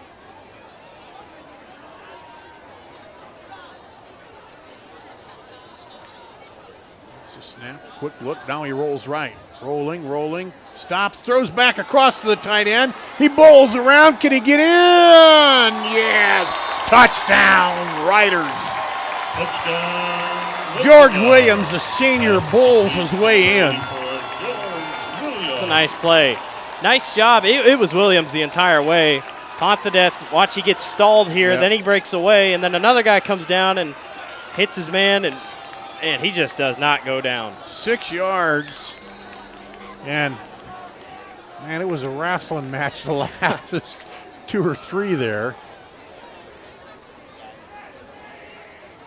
Now they've hit on 4 2-point plays so far this season, so they're going to go again. Field goal kicking has been a little interesting this year, so trying a couple 2 points. Handoff, looking to get to the corner, and he's pulled down. There was no blocking upfield. Heck of a play in the backfield by number 33, Cole Sonnenberg. 35-13. So take a look at the replay here. Yeah. There is no block, and Sonnenberg, boom, comes right up. That was Masucci's block, and Masucci just wasn't there. And coming on that jet sweep. That's what he said. He said, like, hey, where you're supposed to pick up that guy when you come through there. The coach talking to him now and said, hey, you got to kick that guy out, shield him so he can get around the corner. But that's part of it, coaching. And so 44 seconds here in the first half. Well, do you go for points or do you need out? Well, you kick onside or do you go deep? That's my question. Yeah. You almost got burn on both tonight. So yeah, I would say kick it deep and hopefully you run it out and you're going with a little momentum. Yeah. Having scored here. Yes.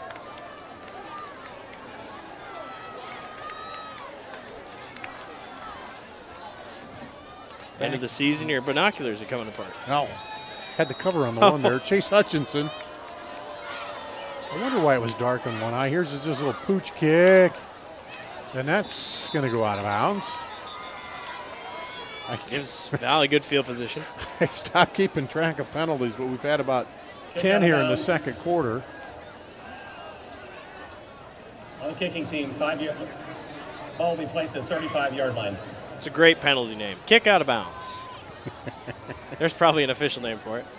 Yeah, so you'll get first down and 10 from the 35. It's actually illegal procedure. There you go. Yeah. There you go. But yeah, I assume Valley would just take a knee here, but the way their offenses look tonight, you never know. Let's see what they do. As they run out of the huddle, Provenza brings them out. He's dropping back, looking, throws over, has a man up for the first down. I mean, it sounds crazy, but this is a nice practice situation. What if it's the end of the game? There's 44 seconds left. Why not try? Got to work on it. Nice little under 2-minute situation. Zay Robinson with the catch, the sophomore.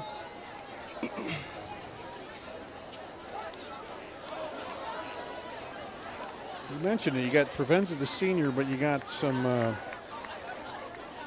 younger kids playing there offensively. Price and the tight end are seniors. That one out of bounds. Xavier Robinson. Pushed out of bounds by number 4, Brayden Page. Took 11 seconds to move it into Roosevelt's half. Nice, quick little outs. I mean, they're not doing too much.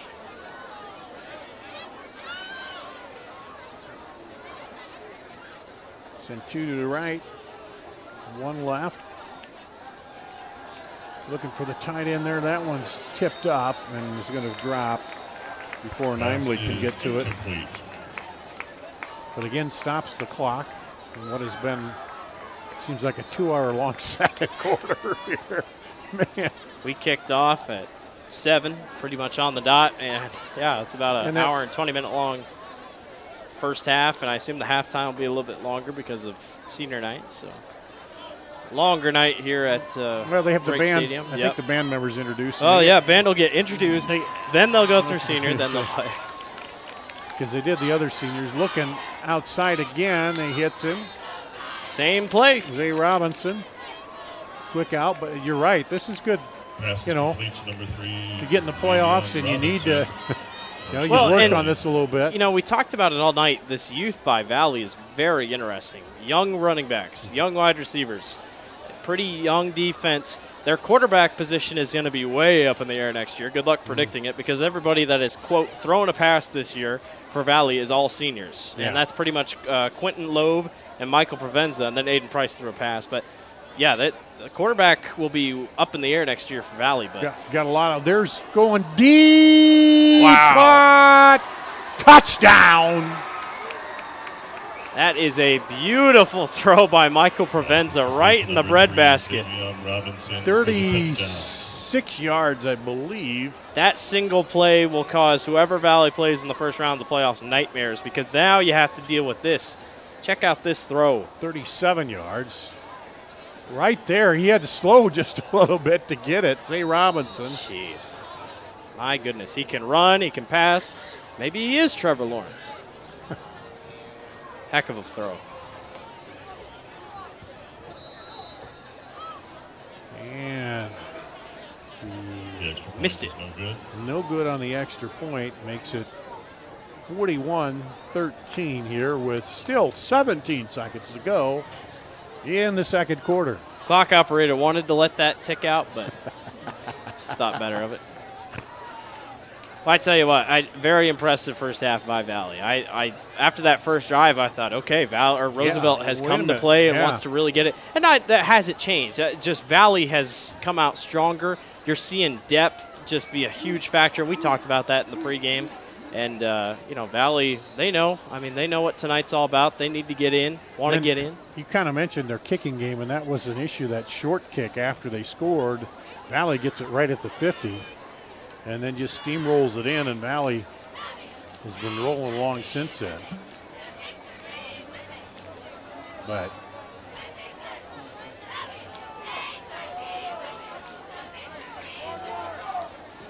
and to tell you how our timing is off, Dowling Waukee has just started the second half. And they started at the exact same time as we did. Already in the third quarter, yeah. Dawson Stein kicks this one deep. That'll go into the end zone for a touchback, which means we'll stop the clock with 15 seconds to play in the second quarter.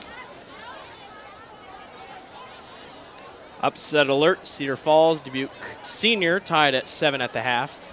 Cedar Falls currently I think they're just outside of a home playoff bid, but that could knock them out. It's possible because Dubuque Senior is 19th in the rankings. Iowa City West and Pleasant Valley still tied 7-7 last time I checked.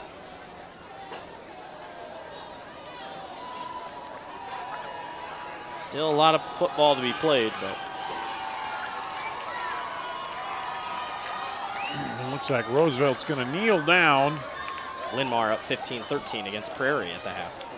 Here and go into the halftime, trailing 41-13 against Valley. And we'll take a break, come back and review the scoring in the first half coming up after this on CISN.TV. All love a good win, however small or ordinary. Losing track of time, finding yourself with a few extra dollars in your pocket, soaking up the perfect Iowa day. These are the everyday delights and small victories that make us smile. These are the moments that connect us all as Iowans. And these are the moments that, more often than not, start with Iowa's farm families and the corn they're growing. Because when corn grows Iowa, Iowans win. Not all used vehicles are created equal. DeArmond certified used vehicles have a big advantage. What sets us apart is that all used vehicles receive a 175-point inspection. Carfax report, 2 oil changes, collision deductible coverage, and wheel dent and windshield repair. Also, all DeArmond certified come with 2 warranties. A 1-year 12,000-mile bumper-to-bumper and a 2-year 100,000-mile powertrain. DeArmond Ford Indianola, DeArmond Automotive Knoxville, DeArmondAuto.com. For 75 years, Holt Service Trucks have hit the streets of central Iowa to help customers in need. It might be for plumbing, heating, cooling, a water heater, or the usual repairs and maintenance. We've done that with quality work from quality employees who bring passion and personality to the job. That's the Holt difference. It gives me great pride to see how our company has grown from the seeds of success my grandfather planted in 1947. That's why more and more central Iowans are saying, let Holt handle that. Hi, this is Chris from Fireplace Superstore, and you've probably noticed there's shortages on most everything in the market today. Well, Heat and Glow has helped us out this year, and they are focusing their energy on their gas fireplace inserts. So if you've got a drafty old wood-burning fireplace and you want to get it retrofitted into a beautiful, high-efficient gas fireplace, come see us. We will have product to sell you. Heat and Glow gas fireplace insert from Fireplace Superstore. 109th and Douglas at Urbandale, just west of Homeacres. Mornings.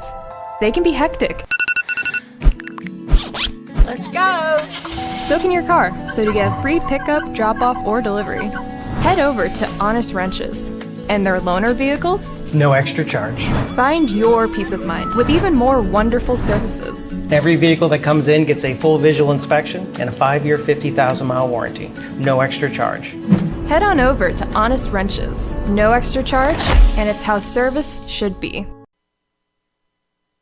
For 75 years, Holt Service Trucks have hit the streets of central Iowa to help customers in need. It might be for plumbing, heating, cooling, a water heater, or the usual repairs and maintenance. We've done that with quality work from quality employees who bring passion and personality to the job. That's the Holt difference. It gives me great pride to see how our company has grown from the seeds of success my grandfather planted in 1947. That's why more and more central Iowans are saying, let Holt handle that. Not all used vehicles are created equal. DeArmond certified used vehicles have a big advantage. What sets us apart is that all used vehicles receive a 175-point inspection. Carfax report, 2 oil changes, collision deductible coverage, and wheel dent and windshield repair.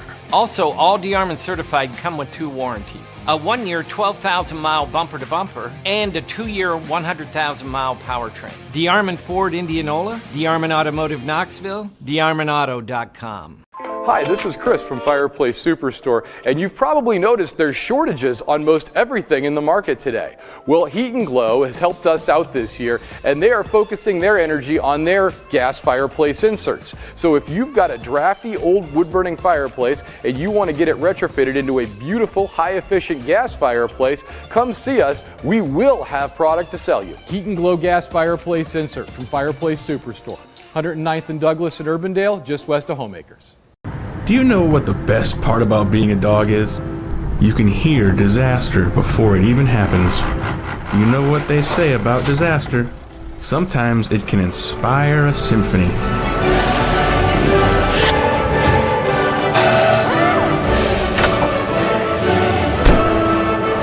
An honest day's work deserves an honest day's treat. No extra charge. And that is why we choose Honest Wrenches. No extra charge. And it's how service should. Back here at Drake Stadium in Des Moines, Dar Danielson with you, along with Blake Walker, 41-13. If you watched the first couple minutes, Blake, you thought, wow, this is going to be a game. Roosevelt took the ball from their 80 on their first drive, drove it all the way down, and scored rather handily against Valley, but then the short kick that was returned to the 50, Valley pounded it all the way in. Mason Morrow had taken it, and then Valley has just dominated since then, except for one touchdown pass with 44 seconds to go in the second half here, and the Tigers have just come out and taken over. Yeah, it's just been one of those games. Valley's offensive line and defensive line has won this game. I mean, that's what's got them this lead that they have, and Roosevelt just doesn't really have an answer. The Rough Riders are trying to pass the ball just a little bit more, but it's just not working the way they want it to.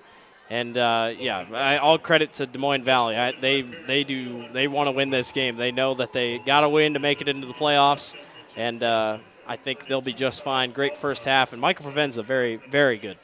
Yeah, it was a 80-yard drive, a 1-yard run by Wade for Roosevelt with 7:54 to go. Then Valley, next drive, followed that up, went 50 yards, all with Mason on the ground. He scored from 15 yards out. Provenza broke free right at the end of the first quarter, 27 seconds left on a 66-yard TD run. Then in the second quarter, Mason a 13-yard run, 9-yard run by Damon Head. Then Mason another 1-yard run with 3:05 to go. Williams caught a 6-yard touchdown pass for Roosevelt with 44 seconds to go. And then another, that was a pass, right? Run by Zay Robinson. Yes. Yep. Can't read my own handwriting. That's the problem here. Zay Robinson with 17 seconds to go. Missed the extra point on that one. The only miscue in the Valley offense here, and it's 41-13 at the half. So the band, they've done their senior night activities. Now they're going to go out and play their last home football game performance here. We're going to take a break. We'll be back with more after this on CISN.TV. Western lets your UTV power through the storm. The Impact V Plow and Impact Straight Blade, with the features the pros demand. Custom tailored for your UTV. And to keep your work top-notch, rely on the Tornado UTV Hopper Spreader. Now that's a job well done. Western, more jobs done faster. Visit Truck Equipment Inc. today at truckequipmentinc.com. I'm off to college.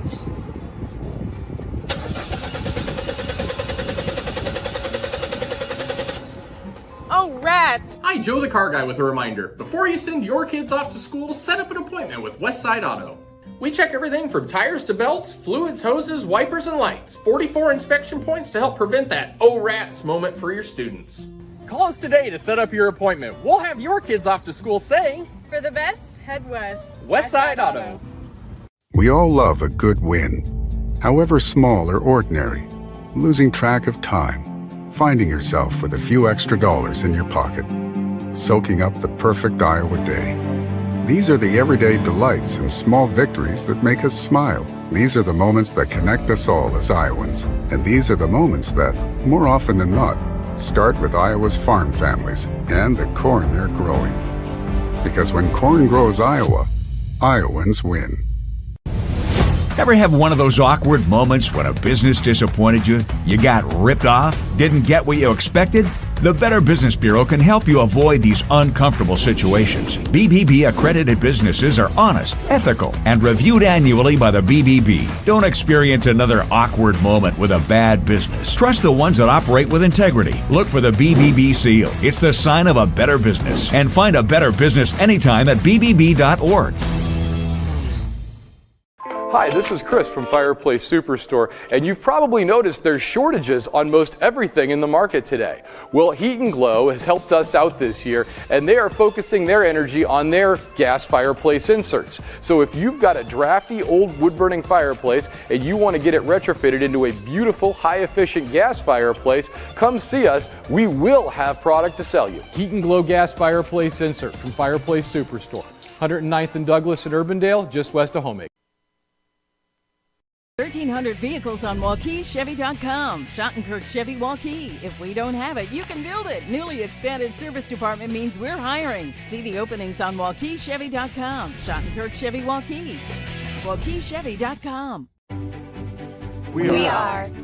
We are so much more than an energy company. We are connectors, Community protectors. And clean energy leaders. we are Job creators. friends and neighbors, stewards of your dollars and savings. Yes, we. We are so much more. We are the energy, Behind your everyday. and we are Obsessively. relentlessly. At your service.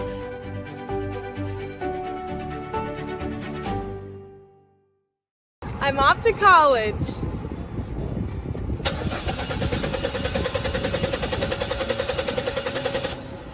Oh, rats. Hi, Joe the Car Guy with a reminder. Before you send your kids off to school, set up an appointment with Westside Auto. We check everything from tires to belts, fluids, hoses, wipers, and lights. 44 inspection points to help prevent that oh rats moment for your students. Call us today to set up your appointment. We'll have your kids off to school saying, For the best, head west. Westside Auto. Why do businesses succeed? The Better Business Bureau sees the traits of successful businesses every day. It's not easy, but it is simple. The BBB fosters trust between Iowa businesses and consumers. Visit bbb.org. We all love a good win, however small or ordinary. Losing track of time, finding yourself with a few extra dollars in your pocket, soaking up the perfect Iowa day. These are the everyday delights and small victories that make us smile. These are the moments that connect us all as Iowans. And these are the moments that, more often than not, start with Iowa's farm families and the corn they're growing. Because when corn grows Iowa, Iowans win. Off to college.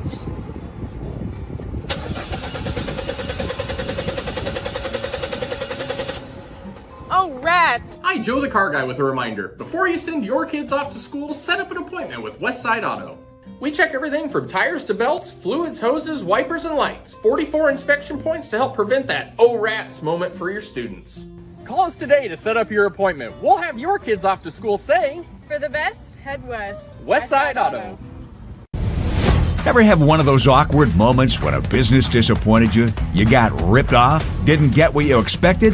The Better Business Bureau can help you avoid these uncomfortable situations. BBB accredited businesses are honest, ethical, and reviewed annually by the BBB. Don't experience another awkward moment with a bad business. Trust the ones that operate with integrity. Look for the BBB seal. It's the sign of a better business. And find a better business anytime at bbb.org. We are here at halftime, 41-13. Valley over Roosevelt in the final regular season game tonight for these two, and we see one of the football players, Luke Garcia, out there with the band. Senior DB. He says, "You know what? We're going to enjoy the band. This is cool. This is what high school sports is." Shout out to Luke Garcia. He's still out there right now. Well, in the bigger schools, you don't often see that players getting to do band and that, because there's so many kids and it's spread out, and a lot of times you don't have time for that. But if you can do it, you can do it. Well, a couple score updates from around. Waukee Northwest just took the lead over Urbandale, 14-7. So that speaks for itself. Northwest could sneak in and maybe get a home playoff bid if they win tonight. It just depends on who loses ahead. Johnston is on top of Ames, 10-3 at halftime. A couple others. Dowling was on top of Waukee, 30-0. And a couple big possible upsets. Cedar Falls tied currently with Dubuque Senior, who is on the outside looking in, 7-7 at halftime. Pleasant Valley, who's ranked third, tied with Iowa City West, who's on the outside looking in at 20th, 14-14 at halftime. So Pleasant Valley will still get in no matter what, but could lose a home bid, and Iowa City West could sneak in. It's very possible, but a lot to do. Unfortunately, some team might pull an upset on the outside of the cutoff and still might not get in. It is very possible. But I'm sure everybody wants to see above 500 teams in the playoffs because we have seen below 500 teams make it, and it doesn't make a lot of people happy. And then, we go back to years when they expanded the playoffs and they had some of those teams and they were just continuous clock COVID games, year. a lot of them, and it was just, so trying to find the right, and to the association's credit, they've worked to find the right, listen to the schools and that and try to figure out what works. So these seniors, I know they put in a lot of time practicing and getting ready to play for these games, so it's good to see them get their final recognition here as they head off the field. The seniors leaving their shoes out there, which is a tradition a lot of places. And shall we take another break? Randy says yes, so sometimes I do what he tells me, so we'll do that here. We'll take another break here on CISN.TV. All love a good win, however small or ordinary. Losing track of time, finding yourself with a few extra dollars in your pocket, soaking up the perfect Iowa day. These are the everyday delights and small victories that make us smile. These are the moments that connect us all as Iowans. And these are the moments that, more often than not, start with Iowa's farm families and the corn they're growing. Because when corn grows Iowa, Iowans win. Not all used vehicles are created equal. DeArmond certified used vehicles have a big advantage. What sets us apart is that all used vehicles receive a 175-point inspection. Carfax report, 2 oil changes, collision deductible coverage, and wheel dent and windshield repair. Also, all DeArmond certified come with 2 warranties. A 1-year 12,000-mile bumper-to-bumper and a 2-year 100,000-mile powertrain. DeArmond Ford Indianola, DeArmond Automotive Knoxville, DeArmondAuto.com.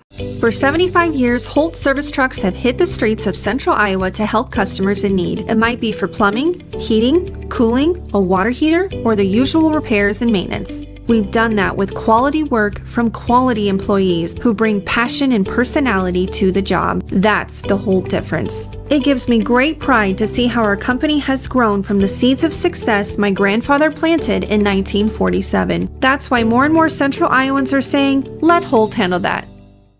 Hi, this is Chris from Fireplace Superstore, and you've probably noticed there's shortages on most everything in the market today.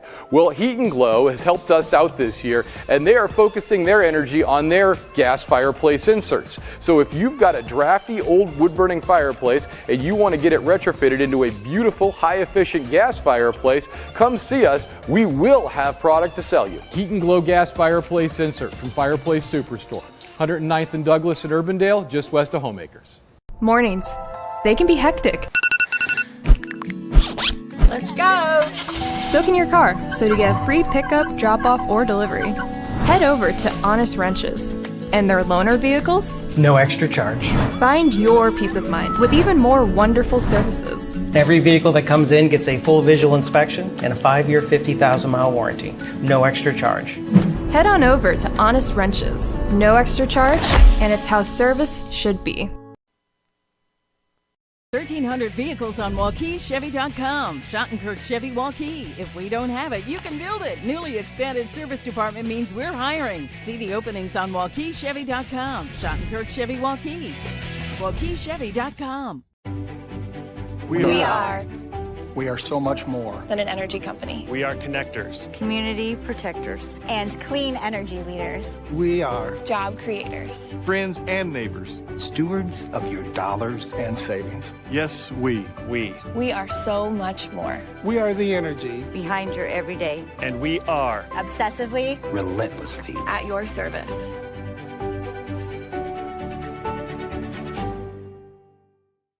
I'm off to college.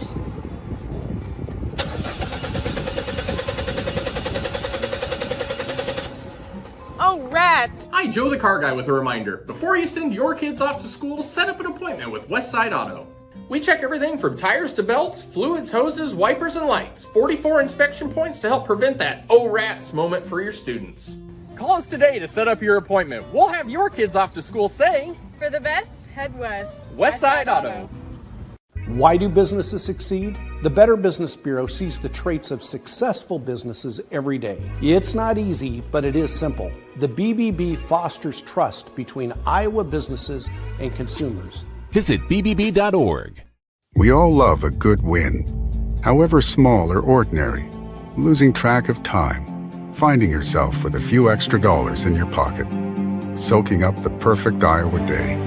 These are the everyday delights and small victories that make us smile. These are the moments that connect us all as Iowans. And these are the moments that, more often than not, start with Iowa's farm families and the corn they're growing. Because when corn grows Iowa, Iowans win. What they call a snow day, we call a work day. And the resume I leave behind is nothing but clean pavement. That's why I stay prepared for all the depths of winter, with a plow that won't back down from a little overtime and takes care of business beyond 9 to 5, and then 5 to 9 without skipping a beat. A plow you'd call a real MVP, the kind only Western builds, to get more jobs done faster. Visit Truck Equipment Inc. today at truckequipmentinc.com.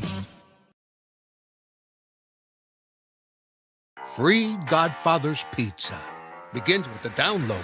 Order through my new online ordering app and start earning free pizza and sides. It's easy. Download the Godfather's Pizza online ordering app today. Do it. Over 1,300 vehicles on WaukeeChevy.com. Schottenkirk Chevy Waukee. If we don't have it, you can build it. Newly expanded service department means we're hiring. See the openings on WaukeeChevy.com. Schottenkirk Chevy Waukee. WaukeeChevy.com. We are back here at Drake Stadium in Des Moines. As you see the halftime score there, Valley 41-13 Roosevelt. Came out of the gate, went 80 yards and scored first here, but then Valley answered with 5 unanswered touchdowns before Roosevelt got back on the board, and then the Valley scored right before the end of the half. Missed the extra point, so it's 41-13. Dar Danielson, Blake Walker here, kind of keeping an eye on some of the scores there. Looks like Northwest pulled ahead of Urbandale in a game there that has playoff implications. And anything else?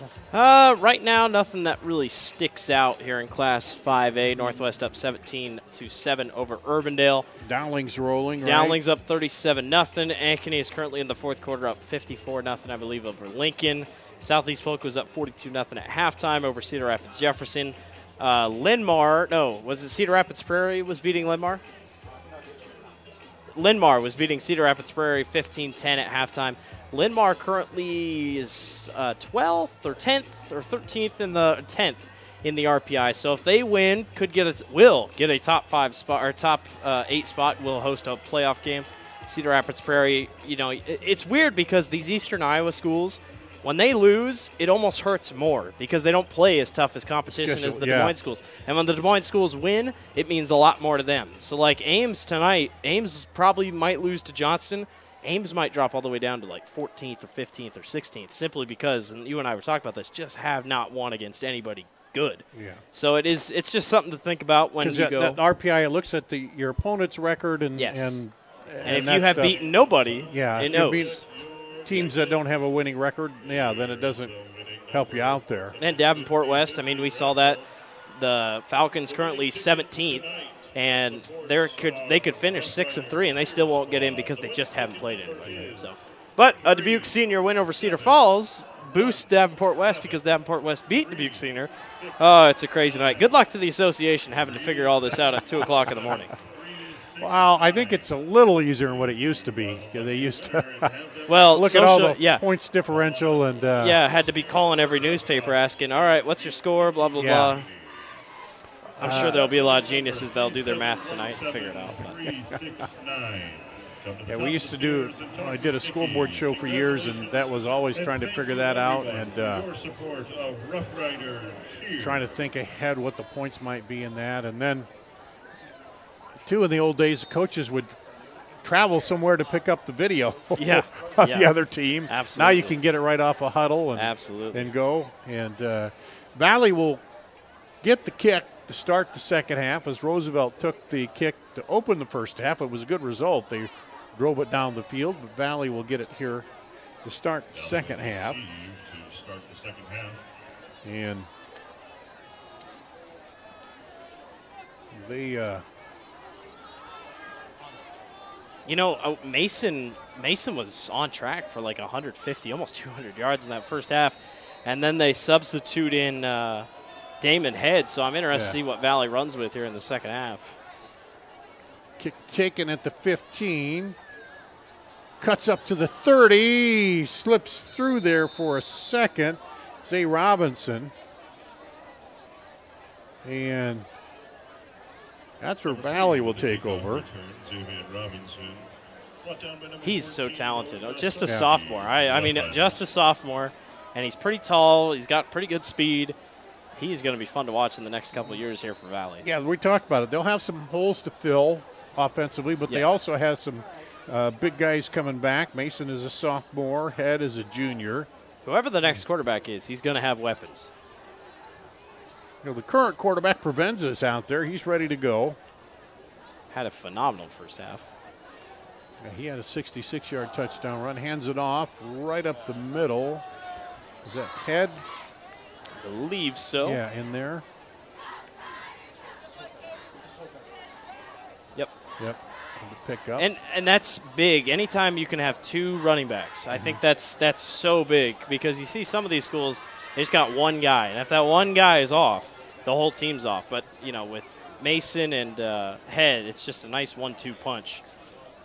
Sent trips to the left for Provenza. Head with him in the backfield. A little bit of high snap. Hands it off to Head.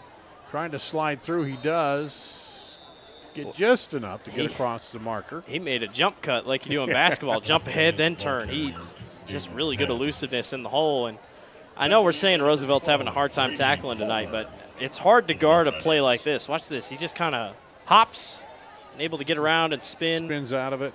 Elusive backs is what Valley has. Brady Palmer did get him around the ankles and finally pulled him down, but not before he picked up the first down.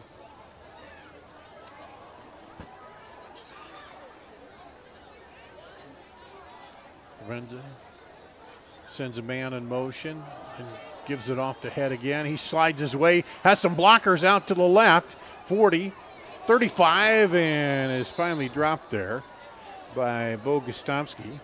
Made a heck of a stiff arm putting him to the ground as he got to this near sideline. And if you're Valley, there's no reason to run the ball or no reason to pass the ball, but how about the blocking up front? Just the vision. Yeah. Good downfield blocking. Whew. Tough stiff arm. And Valley in the huddle, they'll come out. 1st and 10 at the 34. Trips right.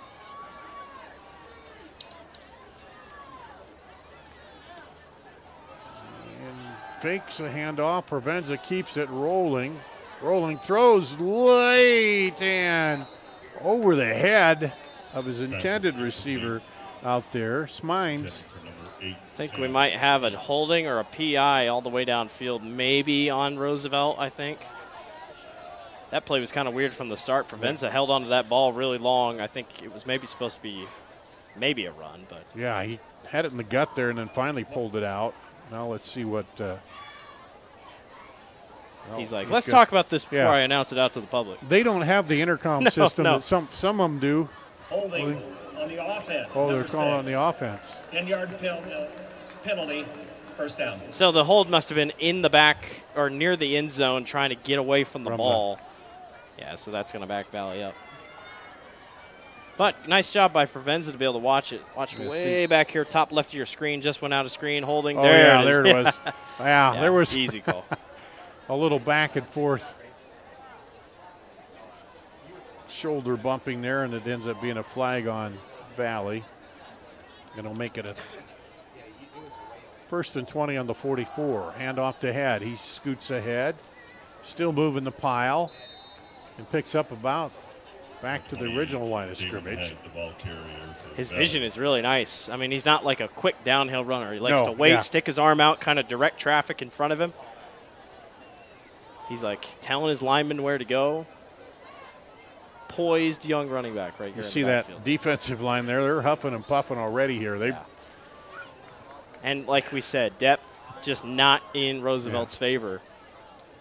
Like in a couple other games this year, like against Marshalltown, they were actually better in depth. But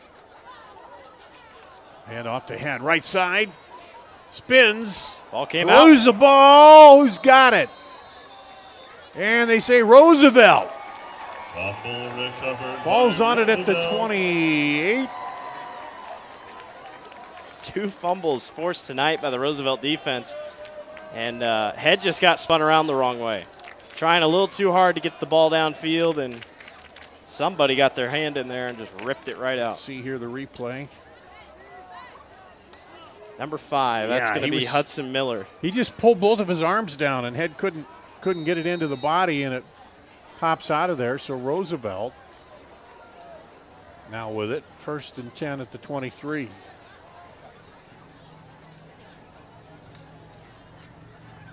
Low snap, hands it off, looking for a running room.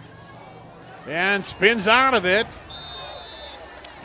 And good hard running by Masuchik. His best run of the night so far. And Jaden Davidson, we haven't seen him back in the backfield since earlier when they had him over on the sideline. We're looking at him. Ooh, tough hit. Stays on his feet. Nice run. Brings up a 2nd and short. 2nd and 3. At the 30 for Roosevelt. Wade. Masucci in the backfield. They pull the 2 left side guys and give him a little lane there, and he's going to get pushed back. Forward progress, not quite enough for the 1st down, so to bring up a 3rd and short. I'm not sure. Is it? I thought he had to get to the 39, looks like. Or is it? It's going to be no, really that close. stake is back. You're right. Nope, they're going to give him the 1st. The way I looked, I thought. I don't think, even if they did, with the score the way it is, I don't think they wanted to run all the way down to measure the football. No, so that's not. Yeah, let's just keep it moving, I guess. Great blocking up front. Good shuffling of the good shuffling of the offensive line just to, stretch that play to the right side. Yeah, they pulled 2 guys from the left that came through there. And now they're saying reset the play clock. Reset the play clock to 25. 25 now. And they'll roll the play clock. The game clock at 9:17 and rolling here in the 3rd quarter. Roosevelt trying to take advantage of a turnover here. It looks like Valley's going to bring pressure. He keeps it himself. Cuts up in the hole, and not a lot of running room there for Wade. I don't know if that was a designed read option that Wade had the decision to give it off or not, but Valley all eyes on Wade, and they got such strong pressure on the right side, our near side, that even if he did hand it off, it wasn't going to be a good play. Good job by Valley's D line getting pressure up front. So no gain there. 2nd and 10 at the 33. There's Jack Funk on that left spot. You only got 2 down linemen here. Shifts Masucci back over to the right. Hands it off to him. He's looking. He cuts it up. He'll pick up a couple up to the 35. Not really a ton of aggressive play calling here by Roosevelt here to start this half. Trying to at least establish a run game, if anything. Yeah, and try not to let Valley pin their ears back and just come in right at it. Well, and Roosevelt doesn't want this to get to continuous clock. I mean, they want to be able to play out the whole game with, being able to play it out without that chance of the clock just moving despite no matter what. So snap. He looks left to Higgins, now throws back the other way to his big tight end who's hammered down immediately. Their tackle. Chase Hutchinson. Plays like his same name guy that just got drafted by the Detroit Lions. Heck of a play. He looks quickly to the left, Danny Diggins, but he was covered well, and then he came back to the tight end, and, man, they dropped him immediately there. George is tough. Got right back up. Big fourth down here. 4th and 5 at the 38 for Roosevelt. 2 wide. Low snap, looking pressure. Blitz. Gets it off. Oh, didn't look like the receivers were looking for it there. Had 3 guys in the middle there. I tell you what, Wade almost got blindsided by number 95, Ryan Kuninen. I mean, he came screaming off that corner position. I thought he just missed Wade. Yeah, Kennan he's another one of those guys who's been one of those big rushers, and boom. He's lucky he stepped up. Looked like Diggins had some Yeah, he space got there in the caught. middle, but I don't think Wade had a chance to get the ball completely, set and throw with the pressure. So that turns over on downs to Valley at the 38. Send a man in motion, fake it, hand it off. Now Mason. Mason back in there. Which would make sense after a fumble. Yeah. They're lucky that ball didn't snap out again. It looked like it fell out, but they're going to say he was down. So Roosevelt's going ball hunting right now. And the coach sent a little message about ball security to head after losing that one, especially late in the game. Well, it's tough. I mean, when you got guys going after the ball, sometimes it's the last thing you're thinking about. Hand off Mason. Mason looks for room with the right side. Now cuts it back in. Plows over a defender down inside the 20. He was looking for a guy to run over. Absolutely trucks over that DB. He's got to be close to 100 tonight. He has been running hard. And yeah, he got 50 on the first drive, all 50. Check out this hit at the end of the play. Just lowers his shoulder and boom. And that was Lester Fanfill took the brunt of that one. And shout out to Lester Fanfill, just a junior, one of their top tacklers. I think the top tackler on the defense, and he's just a junior, so Roosevelt gets a solid defensive back coming back next year. Yeah, 40 tackles coming in. Throwing to the – did he get it? No, out of bounds on the far side. And lucky a PI didn't get called. He got bumped before he was able to grab it. Zay Robinson.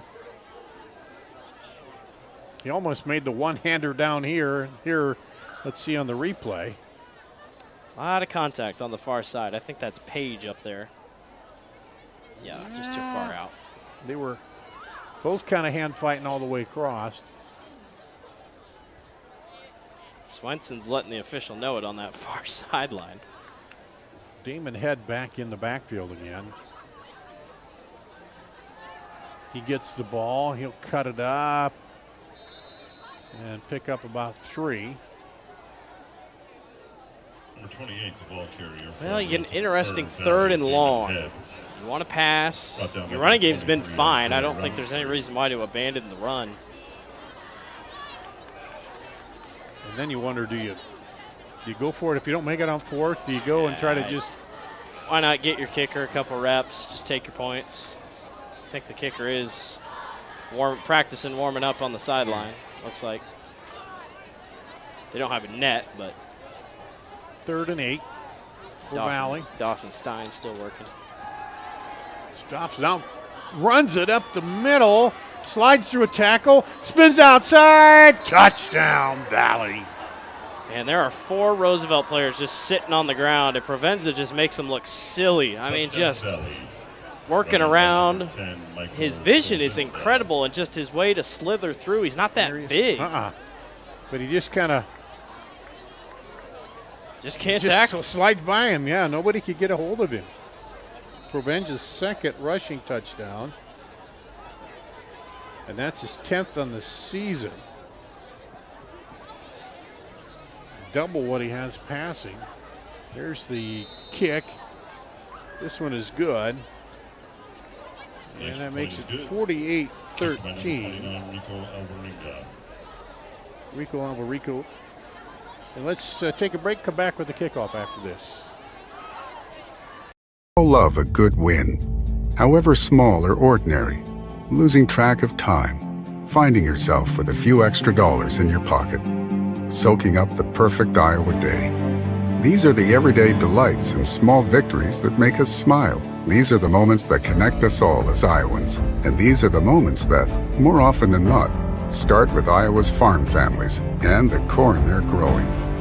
Because when corn grows Iowa, Iowans win. Back down with the Valley kickoff. They're now up 48-13, which by my math, that's what, 35, so that means running clock now here. Roosevelt had gotten a turnover, unable to capitalize on that. And Stein to kick it. Deep for the Tigers. It's going to bounce. Picked up at the 10. 20, 25, 30, 35. And a good return. Peter Pontada up there. He's limping at the end of that one. He's taking a couple tough hits tonight. Yeah, he's big limp coming off the sideline. He has played so hard. Hopefully he'll be all right. Couple updates for you. Davenport West up 28-0 over Muscatine, so the Falcons' fate will be left in the hands of the RPI. And Linn-Mar up 22-13 over Cedar Rapids Prairie. So number 5 ranked Cedar Rapids Prairie, who was looking at a possible home bid, is now looking at having to go on the road. And Linn-Mar continues to be a weird team. Wade hands it off. Up to the 40. Yeah, so like you said, Dart, continuous clock, and I think it only stops on injuries and not even if it goes out of bounds. I'm pretty sure. No, it's timeouts and injuries. Yes. Yeah. So it'll continue rolling. Or it's crazy, scores, because some in high school they're so weird because like you'll play basketball and they'll still have the clock running during free throws, and you're like, well. Well, they changed that. Yes. Because. Yeah, I remember the first year they put that in, and that's... Kids are taking their time at the free throw. My son he'd get in, and a kid was shooting a free throw, and it's like they were way ahead, but those kids want to get a chance to shoot the ball and play, you know? Yeah. And the game ran out before, so then they kind of looked at that and did change that. Yeah. But, so 3rd and 2 here for Roosevelt. Looks like Valley's got a lot of their secondary defense in right now. Looking to pressure up the middle, but he slips through. Inside the 50 into Valley territory. Number 31, Max Masucci. With the Rough Rider first down. He's a senior. So they got a senior quarterback and a senior running back, but Jaden Davidson will be back. He's a sophomore. A senior tight end. Panther Deep is also senior.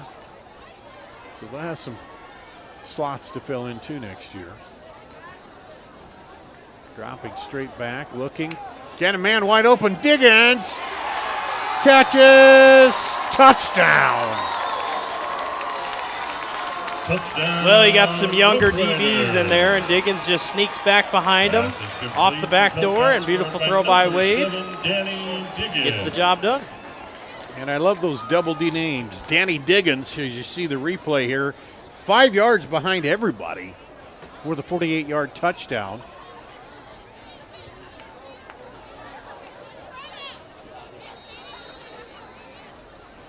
And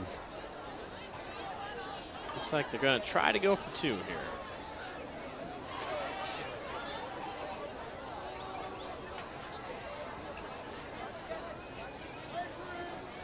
They line it up here.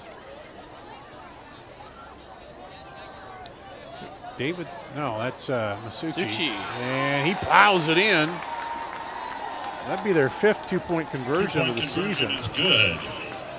Run in by number 31, Max Masucci. That makes it 21-48. And we'll take a break, come back with a kickoff after this.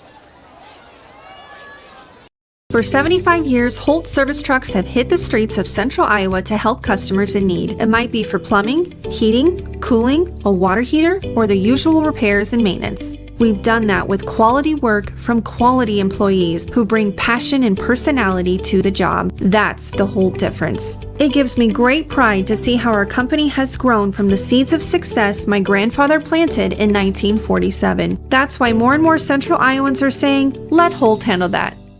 Not all used vehicles are created equal. DeArmond certified used vehicles have a big advantage. What sets us apart is that all used vehicles receive a 175-point inspection. Carfax report, 2 oil changes, collision deductible coverage, and wheel dent and windshield repair. Also, all DeArmond certified come with 2 warranties. A 1-year 12,000-mile bumper-to-bumper and a 2-year 100,000-mile powertrain. DeArmond Ford Indianola, DeArmond Automotive Knoxville, DeArmondAuto.com. Short kick taken by Pinks. Pinks up the sideline, cuts it back across and is pulled down at the 30. And that's what did him in the first quarter. They went with that short kick. He wanted that one again. He was going for it. There's Pinks at the 32.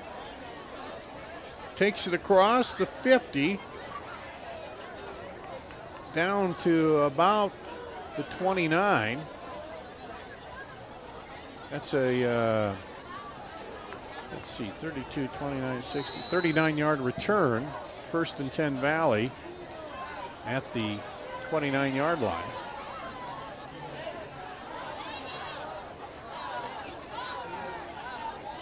Yeah, set up nice on offense, keeping the first team outside. Or out there now. Brenza hands off, cuts it outside. Still running outside. And that is Omar Ballard in. He was running over a couple guys. He's not that big, but he's got strong power. Senior Ballard. And he runs into the blockers. Yeah, bounces. Pinballs out of there and then finishes strong. 1st and 10 at the 16. And lead Provenza in there.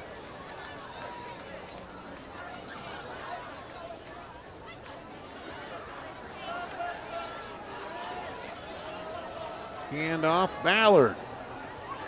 He plows his way ahead, running hard too. Yeah, he's pushing hard back there. Senior running back, probably hasn't gotten a ton of time in, but he's working hard. Brady Palmer for Roosevelt. Yeah, 5'4" is his official height. 5'4", 165 they're seeing. But when you're low to the ground, you're harder to tackle. Yeah.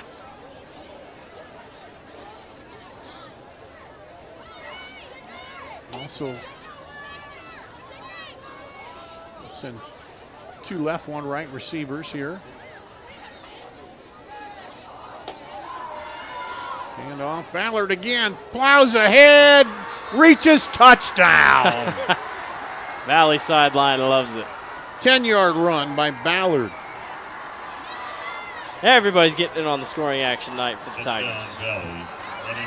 His first touchdown of the season.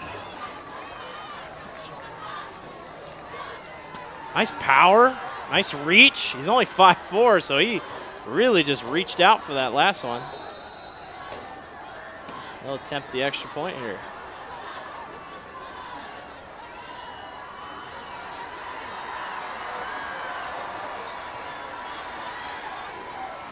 Oh, no. It's a crossbar.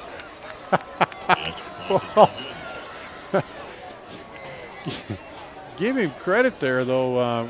Rico Cervellone, he still got it off and just about got it over the crossbar there. But it's 54-21. Here, Valley with 42 seconds to go in the 3rd quarter. Well, I mean, Roosevelt gave up 60 last week to Sioux City East. And, you know, it seems like in the last couple weeks, defense kind of let up a little bit more, and Valley's just taking advantage with the running game. And last week it was Sioux City East in the passing game with Richie and all that. So yeah, just something to watch for, and yeah, just tough night sledding here on defense for Roosevelt. And set it up to kick it off again here. Preston Knipsu, the junior.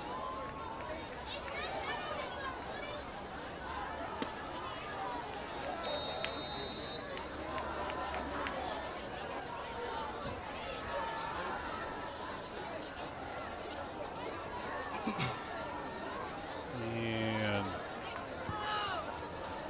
good kick. Here we go. That one taken at the 3, bobbled for a second. Now he tries to get outside, and he's going to get across the 20. Over there is Rylan Malloy on the return. Well, we'll see how this shapes up here. Got 33 seconds to go here in the third. Yeah, we'll see how Roosevelt wants to go about this. Tried to run the ball a little bit last time.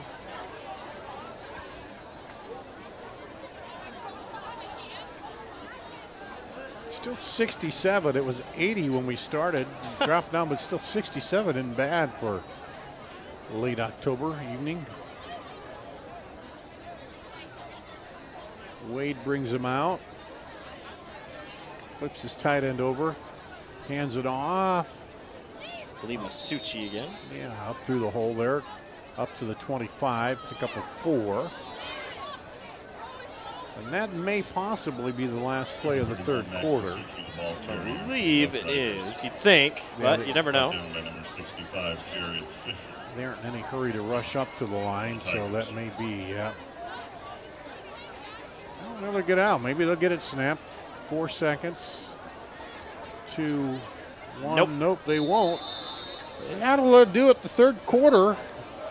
54-21, Roosevelt with the ball as we head to the fourth. After this on CISN.TV.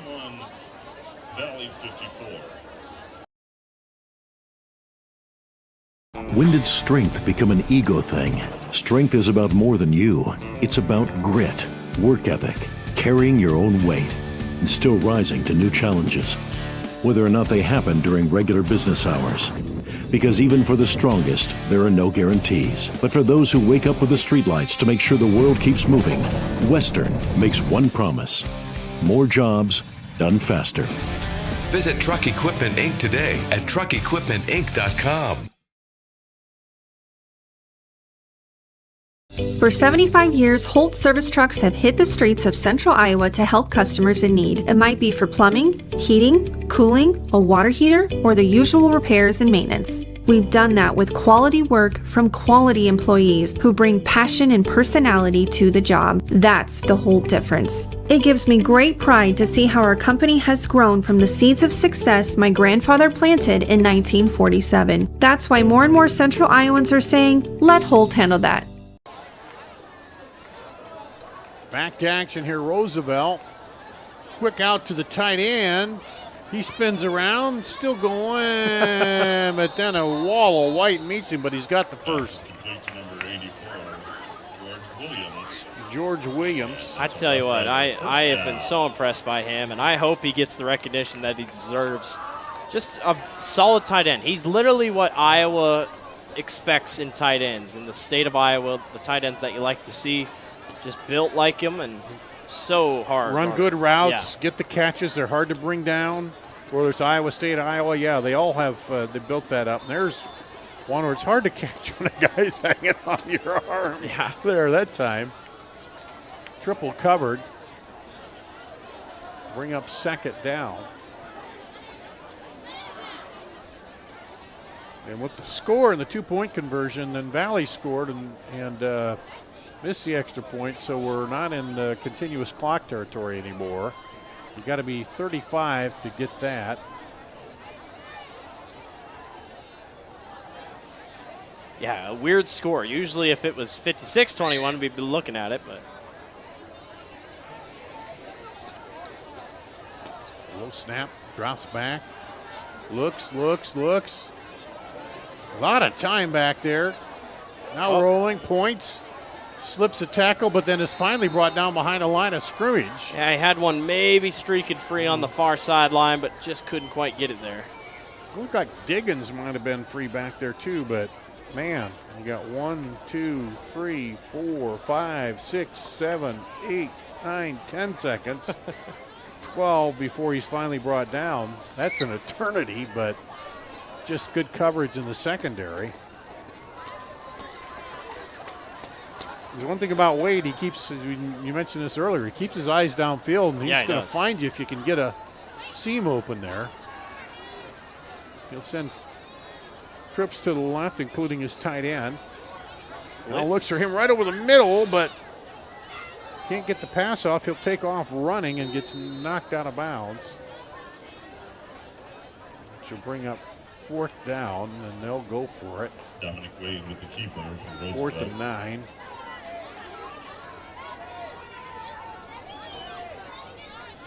He's breathing a little heavy. George Williams breathing a little heavy. Comes back to the huddle there. Yeah. It's tiring. I mean, tough game. Been up and down, been on the field quite a bit. Had that early rush of adrenaline when you drive the field and score, and then Valley just comes right back. Straight back, looking, still looking. Now runs up in the pocket, and it'll be dropped. Did he fumble it? I believe he did. It wouldn't get a matter either way because Valley was going to get the ball. It was 4th down, so it'll go over on downs. You see here the replay. Back there looking, just cannot find anybody open. Steps up in the pocket, has it stripped away. Looks like Roosevelt did recover, but it was 4th down, so it'll go back over on downs to the Tigers.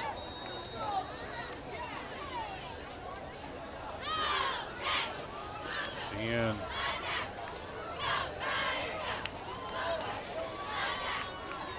here comes Valley. Provenza coming back out for the Tigers. Man in motion. Hands off. Getting pretty good holes off that offensive line. Number 7, Caleb Scott. And that's continued all night, even with the second team now coming in. Caleb Scott, the ball carrier. He's a senior. Just his 6th carry here of the season. Yeah.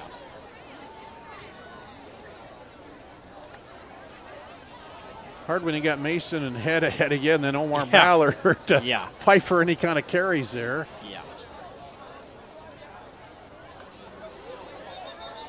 Oh, thanks for coming back. Well, let's see, that's Caleb Jewell in at quarterback. Yeah, so possible new Junior. look here, yeah. Quentin Loeb is the backup, but Caleb Jewell comes in. So, yeah, maybe giving him a few snaps. A junior, 6'1", 170-pound junior, and a flag.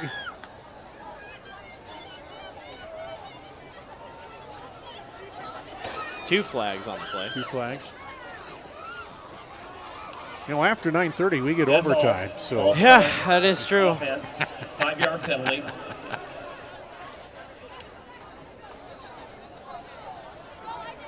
Let's see what the second flag is here. Dead ball. Unsportsmanlike conduct on 12 on the defense. That's his first unsportsmanlike penalty. So. See on the mic, you're told who it is. Oh, there's so late. Oh, a little late push in the pile there. As there was some. Oh, so yeah, and then he said pushed, something late. And then the official was like, "Hey, man, let's back calm down." off," and then he kept something jawing about it. Looked like, and so now, that adds tax on 15. So went back 5, then went ahead 15. So the ball's at the 20, 1st and 10 for Valley. Jewell, the quarterback. Scott, the running back. Hands it off to Scott. He pushes in the middle. Initial surge stop, but they kept going. Picked up some more yardage there. And this is good for Valley. Obviously, your players get a rest, but just a chance to see what this backup can do. And you saw that against Des Moines Lincoln when Valley played them. Got a lot of chances to play and get in and make some plays. Well, and then against Sioux City West, too. Some other guys getting in. Of course, then, too, everybody, I want the ball. Give it to me this late in the game. And Caleb Jewell. And there's timeout. Okay, I thought there might have been movement, but they called the timeout before. And a little confusion about what the play call was, and you get that. You get a new quarterback in there, and you get different players in. So you look at Roosevelt. They beat East 40-12 to start the season. Lost to Waukee 31-13. Beat Ottumwa 34-14. Lost to Urbandale 37-13. 35-18 to Ankeny. Beat Des Moines North 40-36. Lost that close one to Marshalltown 30-26. All over. I think if they win that Marshalltown game, I think it really shifts this team. That was just a tough loss, hard-fought game. Yeah, and then they had to go on the road to Sioux City East, and they lost that one big, 60-28. Kind of took a little steam out of them, I think, in that last game. But they came out here strong, and but then Valley just turned it on. Now the official talking to them there and saying, hey, just cool it, guys. We've got to play this last 8:34 and get out of here without throwing too many flags on the ground. And handoff, and he's not going to go far. Stopped at the line of scrimmage is Scott. Yeah, not much on that one. Again, just trying to run this ball down here. Not trying anything too fancy. By number 69, Aiden Nelson for the Rough Riders.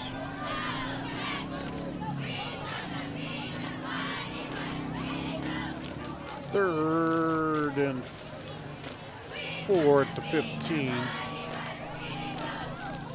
For Valley.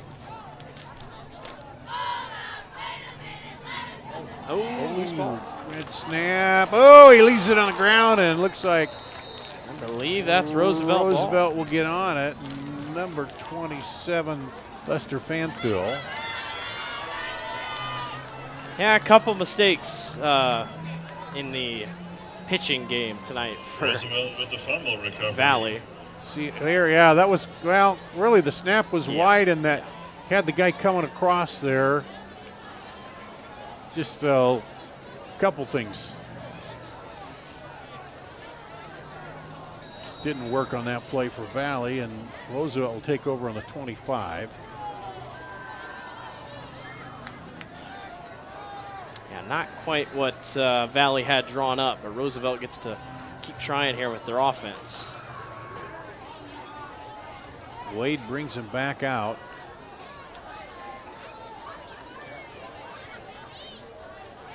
Low snap, wings it out to the tight end. He's trying to bust free there. Battles ahead for a few yards. End up picking up about 5. Northwest final 20-7. It's over Urbandale, right? And I saw that their quarterback was out. He got knocked out, it looked like, from what I saw on Twitter, so that's a big. Yeah, and he took a hit last week, so yeah, that is a big one. So here's Wade, trips right, 2 left. Nobody with him in the backfield. He's still talking to his receivers there. Takes the snap, wings it out again to the tight end. They try that play again. This time, Valley right there, not going to let him pick up anything on it. Good idea, get it to your tight end, but Valley's keyed in on him too. Yeah, they have, and all night long, I mean, they know it's going to him, and that's kind of been the big thing all night. And just being able to prevent that.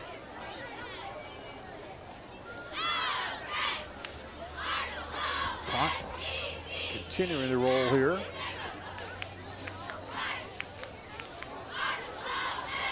Third and 4 to 31 for Roosevelt.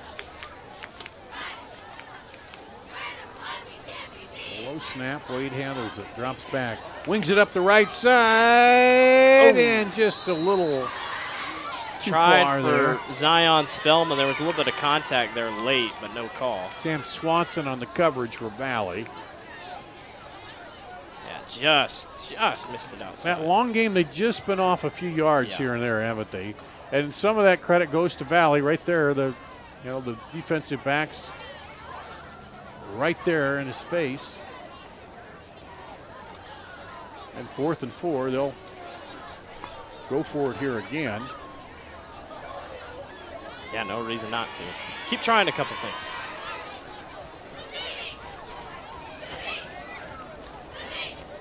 Drops back, looking now. Almost picked. Right in the hand. He's wishing he had it. Was Tristan Irvin.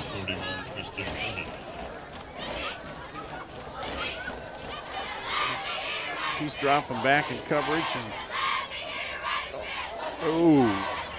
he was looking up thinking, oh man, I'm going to return this, but didn't pull it in, and now Valley will take over. 1st and 10 at the 31.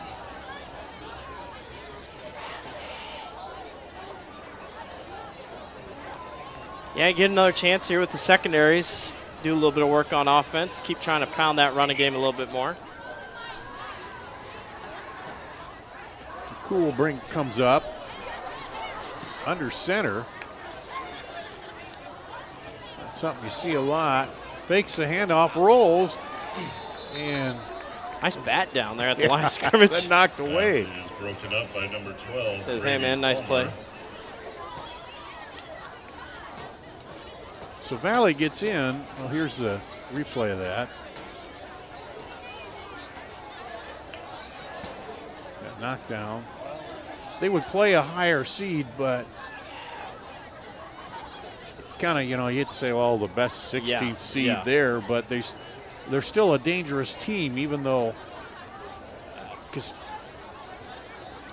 they put it together. I've seen a couple games where they put it together, and I've seen them, they drove driven the field against Southeast Polk in that first game and just weren't able to finish. They did some of the same thing against Dowling as tackle behind the line of scrimmage. It's just like they haven't put a complete game together with big plays in that against a quality opponent. Yeah, just inconsistent has kind of been the story for them. And if they're going to get a job or if they're going to get a playoff push, play like you have. The running game has worked in a couple of these games. And, that's just been a huge factor for them tonight and just in the games that they've won. 3rd and 10 here for the Tigers. A lot of reserves in there. Cool under center, hands it off. Looking for room, trying to cut it outside, but they ride him down. Oh, they might get a face mask here on Roosevelt. I think they will, honestly. Number 24, the ball carrier for Valley. Ballard. Pushed out of bounds by number 12, Brady Palmer. And now they're talking it over. Yeah, I don't know. We'll see how they call this here. His face mask.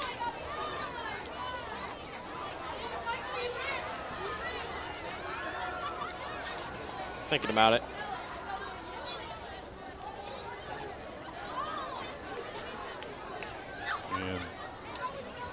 Face mask on the defense. Yeah. 5 yards from the end of the run. Repeat, 3rd down.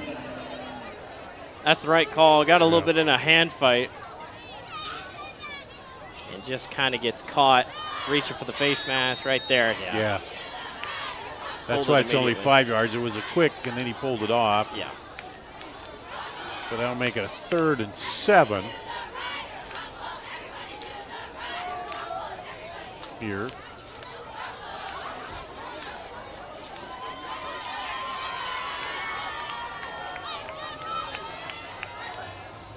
Caleb Jewell and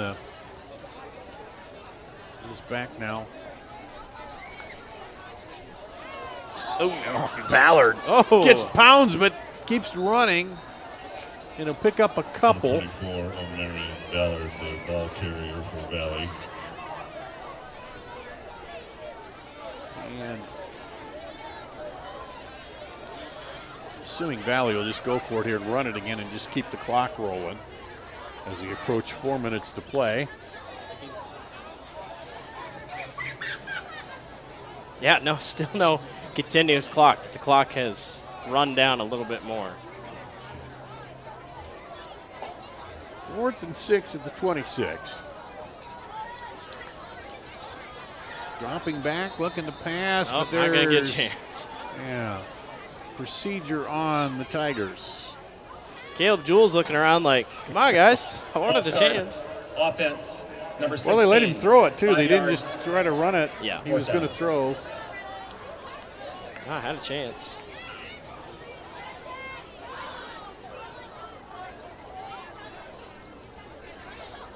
Final, Waukee Northwest 20-7 over Urbandale. Johnston over Ames 31-9. So the Dragons most likely will grab that home bid. Ames will await their seeding. Here's Valley, 4th and 10. Throwing it. Oh, had a hand on it, but couldn't get it. Was Noah Craycraft. Number 4, Braden Page. So that'll Good hold by Roosevelt's DBs. turn over to Roosevelt with That's a 3:15 to go. Good throw by Jewell. Yeah, I it mean, was. pretty much perfect placement. Right over the defender there. Just missed it. Just out of reach.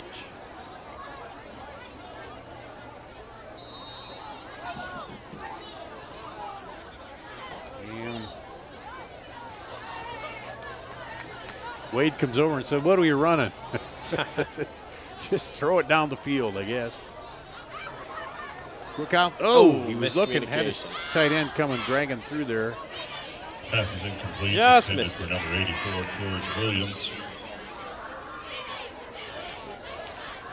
Had the right idea. It was a nice little play, just right over top of the middle, and just missed it.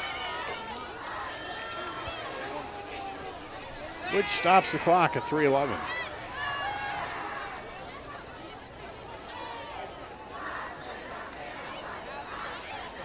Valley fans celebrating the victory on the far sideline.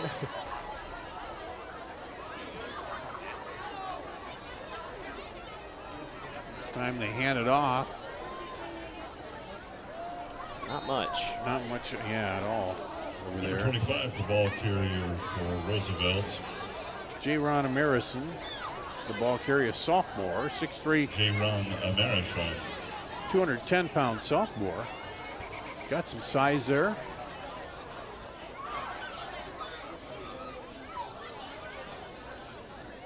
And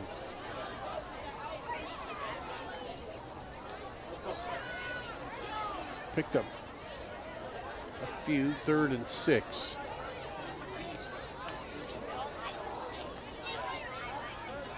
Wade back. Throws, got the tight end. He's got a first down and more. 50, 45. And big George Williams Number 84, George takes it into Williams. Valley territory.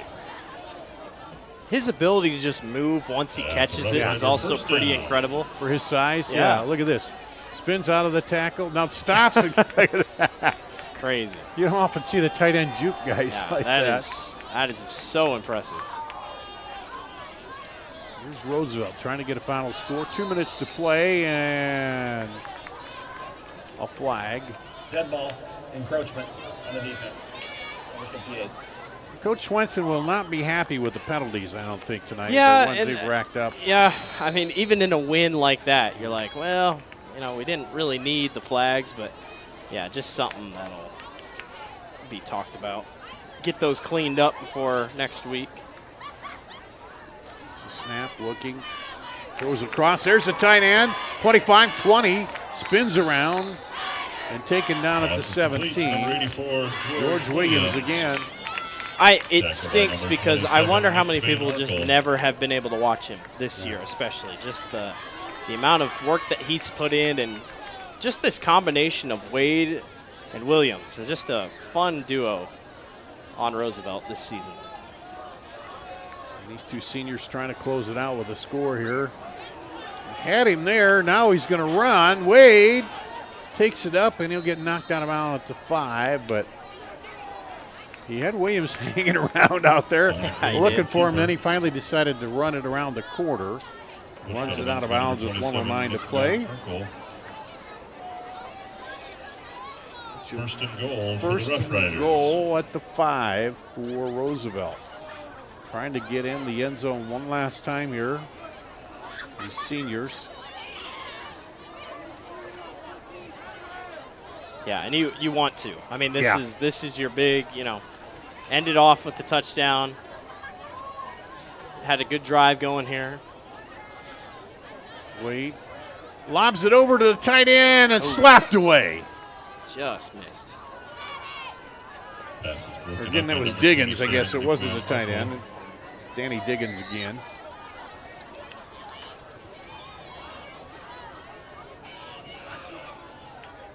Second goal, 1:03 to go.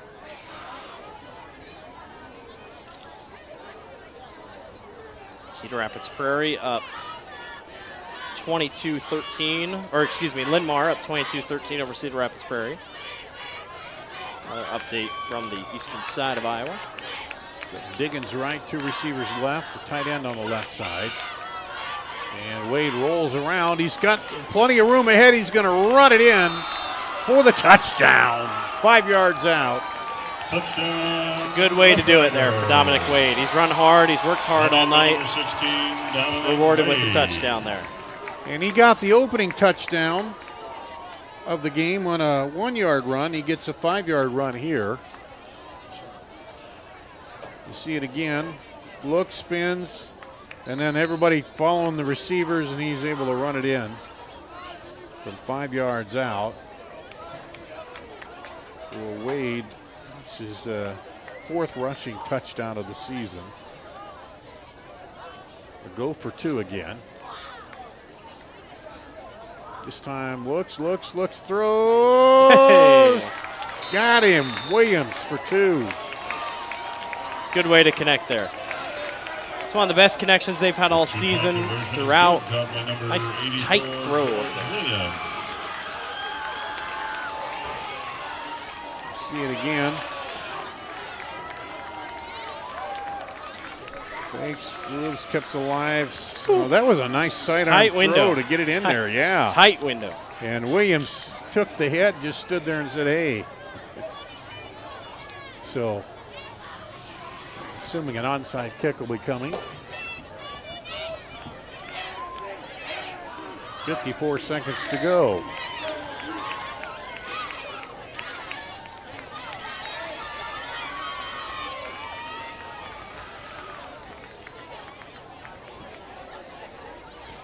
And, of course, we like to do our extended 2-hour post-game show with the final game of the season, right?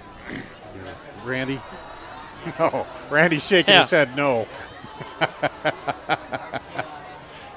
Well, Randy's got a curfew. He's got to get home by, Yeah, we'll go through all the playoff rankings, and we'll run down everything. No. We'll get our calculators out. Yeah. Get to work. Here's the squibber, and they fall down on it. Got to give Randy a hard time. And Valley will take over with 52 seconds to play. Up 54-29. Yeah, gotta get those in. Soon we'll just see a couple knee outs here and finish this one off.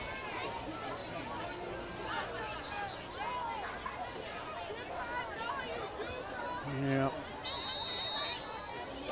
But I mean, what a game tonight by Valley.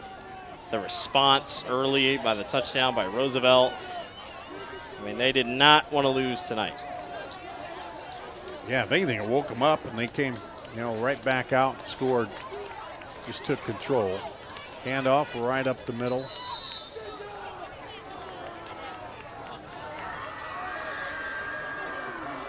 And looks like Valley shuttling in some more new players here late. Yeah, give a couple of guys a chance here.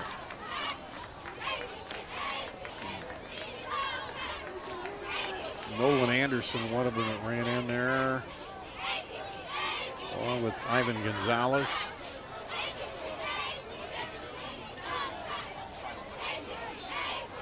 This will most likely be the final play of the ball game. Hand it off up the middle, and that'll do it. That'll count the clock down here. So Roosevelt will finish up 3-6. Valley moves to 5-4, looking to extend the season with the win here tonight. Thank you for your support of Roosevelt football this season. We talked about it. Roosevelt came out fired up senior night, took the ball 80 yards down, scored, and we're thinking, wow. But then Valley, that short kickoff, they returned it to the 50 and just ran it right in, and then it was 5 straight scores before Roosevelt got in the end zone. Yeah, that was the big one. Valley, you got to give credit to the Tigers tonight. Wanted a playoff spot, and they went for it. And Roosevelt, tough match for them, but overall, I'd say a good season for what they were given. And the offense that Roosevelt put on the table, very entertaining to watch. Valley now will wait just to see their seeding. I'd guess they'd be probably a 13, 14 seed probably.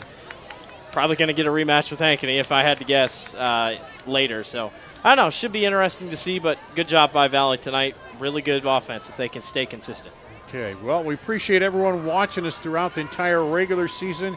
Keep an eye out on our social media for CISN.TV for the playoff pairings and what we'll be bringing you as far as that goes. But thanks to everybody on the crew tonight. That's going to wrap it up here. Valley 54, Roosevelt 29 on CISN.TV.